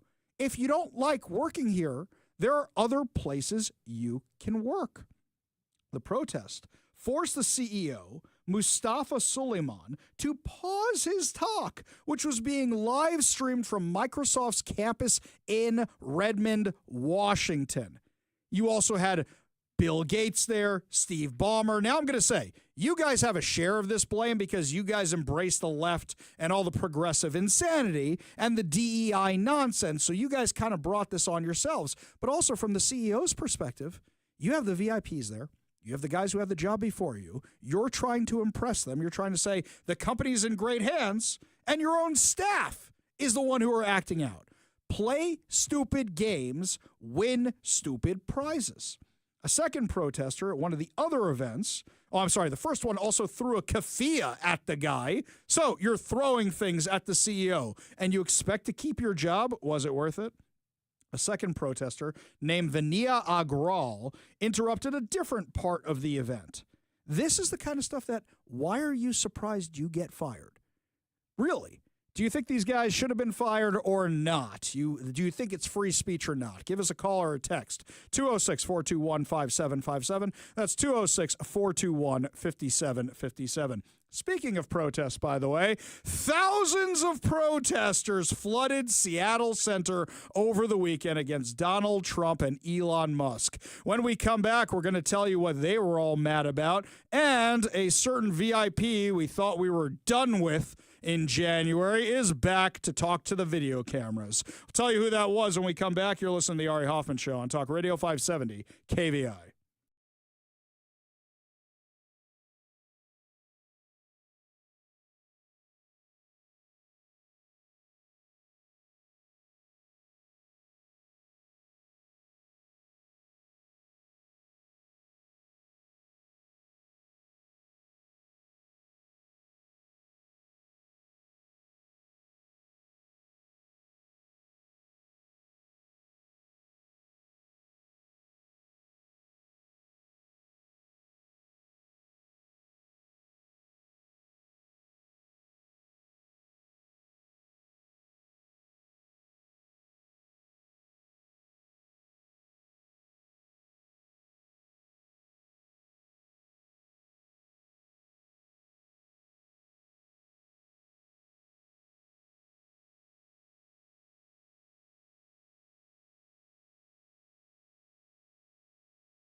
Welcome back to the Ari Hoffman Show. Some of you on the text line are asking me to send you the keyword. My friends, the contest was over a while ago. We give it out at 4 o'clock. Your next chance to be entered to be part of the Golden Age of America is coming up at 8 a.m. during the morning ride with Phil Vandervoort. That is your next chance to win, my friends. Sorry if you missed it today. You have from 4 till 5 o'clock during my show to enter to be part of the Golden Age of America. We make it so easy for you. We also stream the show on Facebook, X, Rumble, YouTube. We're everywhere. We will find you so that you can win fantabulous prizes. Anyway, switching gears back to the lunatic protesters here. So over the weekend, there were thousands of protesters at Seattle Center. But I'm not sure they even knew what they were protesting. Got some exclusive audio right now of what they were doing out there. It's a whole new ball game on campus these days, and they call it PC. PC? Politically correct. And it's not just politics, it's everything. It's what you eat, it's what you wear, and it's what you say. And if you don't watch yourself, you can get in a buttload of trouble. For instance, We have rights see these girls? Choose to Yeah. choose. No, you don't. Those are women. You call them girls, and they'll pop your figs. Save the whales. Gays in the military now. Free Nelson Mandela. They freed him already. Yeah, there was a lot of that going on where it was everybody with a cause. My favorite, of course, was the banner of the Socialists Against Fascism. You do know what the Nazis were, right, guys? We all understand this, or have you not really studied history that much? Well, you had this big, massive protest where they're protesting, I guess, Republicans. Is that really news? You know what they taught me when I first got into the news industry? Dog bites man. Not a story, because that's what dogs do. Man bites dog. That's a story, because that doesn't normally happen. So Democrats protest Republican policies. Yeah, I guess that's not really a story. The only story I saw here is they didn't light anything on fire. I didn't see them vandalizing anything either. So for the first time ever, it was an actual peaceful protest. Now, if I'm wrong about that, let me know. So I'll give them benefit of the doubt that at least they are learning that maybe vandalizing property isn't giving them the best PR image.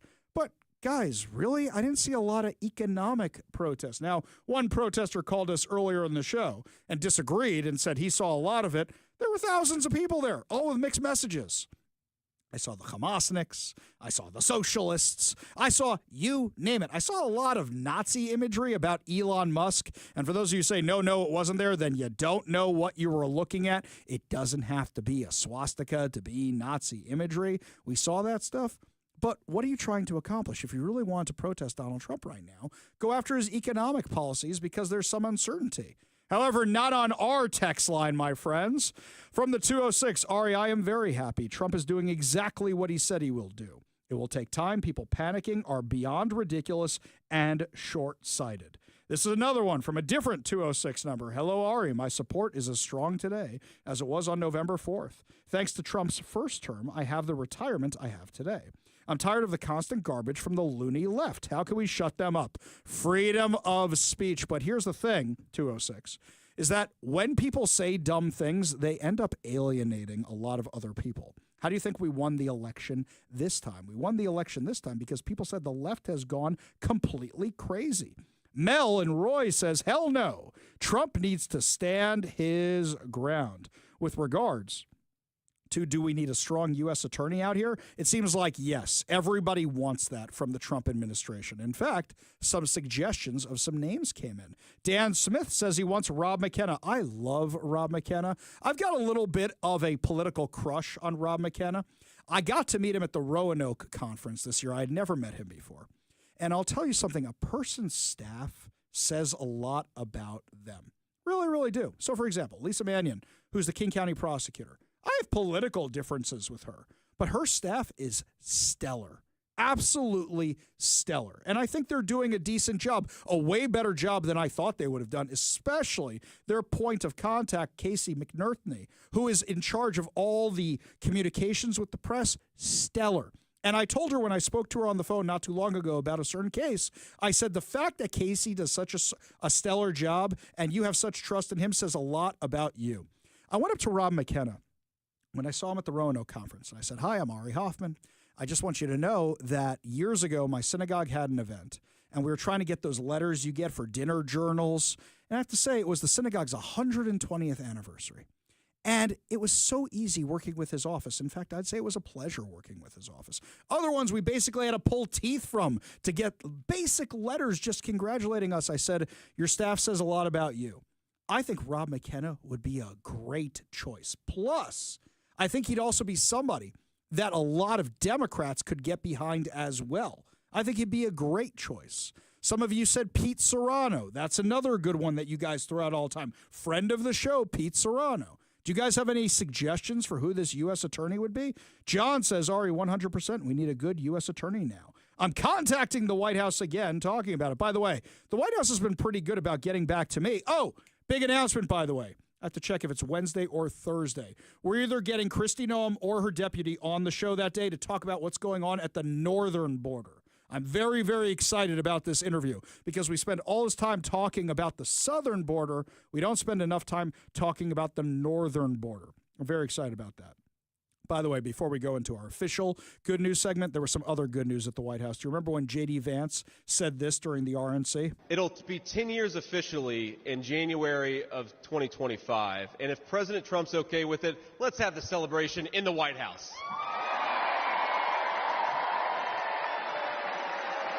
Do you remember what he was talking about? He was talking about his mom's sobriety. He wrote the book about it. He made the movie about it. It's on Netflix. You should watch it right now. Well, guess what? Over the weekend, they had the party. They had the weekend. 10 years of a sober lifestyle. That's a huge, huge achievement. The left doesn't really go after J.D. Vance that much because what are you going to say? He came from humble beginnings. Look at all the strife, trouble he went through in his life. He's a great guy. Look at what he did to help his mom out. 10 years of sobriety, all that. I love good news stories out of our politicians because, unfortunately, they're so few and far between. I really like that about the people in the Trump administration right now. Let's keep the good news train rolling. Only good news to wrap up the show. Your good news giveaway, your good news headlines, your chance to win a $50 Daniel's Broiler gift card, plus so much more. You're listening to The Ari Hoffman Show on Talk Radio 570 KVI.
It is time to feel good as we wrap up another amazing episode of the Ari Hoffman Show right here on Talk Radio 570 KVI. And before we get to our good news giveaway and our good news headlines, I want you guys to do a little favor. If you enjoyed the morning ride with Phil Vandervoort, do me a favor, leave them a text message. Tell them what you enjoyed for the morning. Text them at 206-421-5757. That's 206-421-5757. You can address it to Zach or Phil. Send it on over there and give them some encouragement. It's their first day, my friends. And as a host who was just starting out before, I know how much that means. So send it on over to them, 206-421-5757. That's 206-421-5757.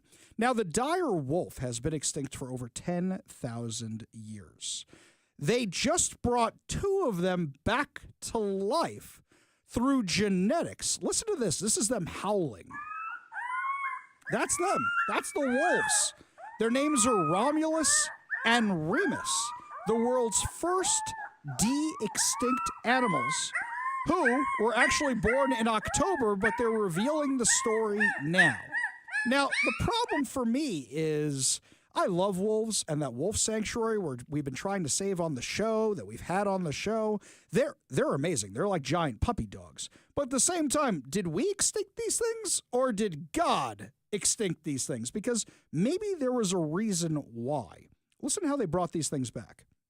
So these 2 wolves were brought back from extinction, according to Colossal Biosciences, meticulously reconstructed using genetic edits derived from complete dire wolf genome that was found in fossils dating back 11,500 years and sometimes 72,000 years.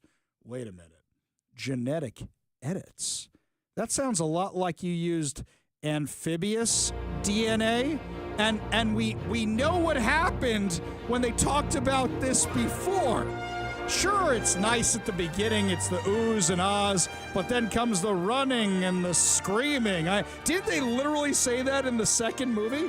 So we're doing the exact same thing, and we expect this to end differently. You know, some lunatic is going to be like, "Hey, look, we cloned a Triceratops," and everybody's going to go, "Oh, isn't that sweet? Isn't that wonderful?" And then somebody's going to go, "Yeah, got a Velociraptor also, got a T-Rex also." Yeah.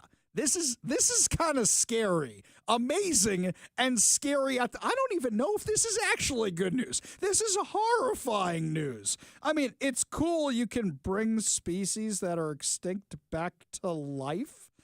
I'm a little concerned. I'm more than a little concerned. In those movies, they always stay on the island. What if they get off the island? What if somebody brings a Tyrannosaurus Rex into San Diego? There are pterodactyls, and somehow those things haven't flown off the island yet? I know Scarlett Johansson is going back for, what are we up to here, 7ths at this point? Something like that? But come on, guys. There's this flaw we're all working off of those movies that the dinosaurs stay on the island. Yeah, I'm worried about this. Before I forget, your chance to win fantabulous prizes. Today, we are giving away a $50 Daniel's Broiler gift card. Daniel's Broiler has been a Seattle favorite since 1980. Features USDA prime steak and other specialties, including chicken and fresh seafood, as well as a selection of high-end spirits, wine, and cocktails. Daniel's Broiler is open now in Bellevue, downtown Seattle, Leschi, and South Lake Union, with dine-in, takeout, and delivery. Check out danielsbroiler.com to reserve a table, place your takeout delivery order, and more. We're also giving away a copy of 7 Steps to a Successful Retirement and a bonus of the Little Red Book of Retirement by Brian Evans of Madrona Financial and CPAs. Learn how to design your retirement to support your quality of life. For 30-plus years from Brian Evans of Madrona Financial and CPAs, a local company working to help you grow deep financial roots so future financial storms don't blow your life savings away. Visit MadronaFinancial.com for more information and discover how you can create a rooted wealth plan today. And you should definitely check them out with everything going on in the stock market. Reach out to Brian Evans right now at MadronaFinancial.com. Also, we are giving away 4 tickets to Motorsport Mayhem Monster Truck Insanity Next Level Tour at the Washington State Fair on April 19th. Get ready for an adrenaline-fueled weekend of high-octane action. Experience 3 days of extreme motorsport excitement in the Umpqua Bank Grandstand. Get your tickets now at thefair.com. That's thefair.com. All you have to do in order to win these fantabulous prizes is be caller number 10 at 206-421-5757. That's 206-421-5757. 5757. Caller number 10 will win a $50 Daniels Broiler gift card, a copy of 7 Steps to a Successful Retirement, and a bonus of the Little Red Book of Retirement by Brian Evans of Madrona Financial and CPAs, and 4 tickets to Motorsport Mayhem Monster Truck Insanity Next Level Tour at the Washington State Fair on April 19th. Phone lines are open now. Give Mike a call for your chance to win at 206-421-5757. That's 206-421-5757. Well, my friends, that's going to wrap it up for us today. Fear not, we'll be back tomorrow with more insane stories, more exciting guests, and, of course, more giveaways. You've been listening to The Ari Hoffman Show on Talk Radio 570 KVI.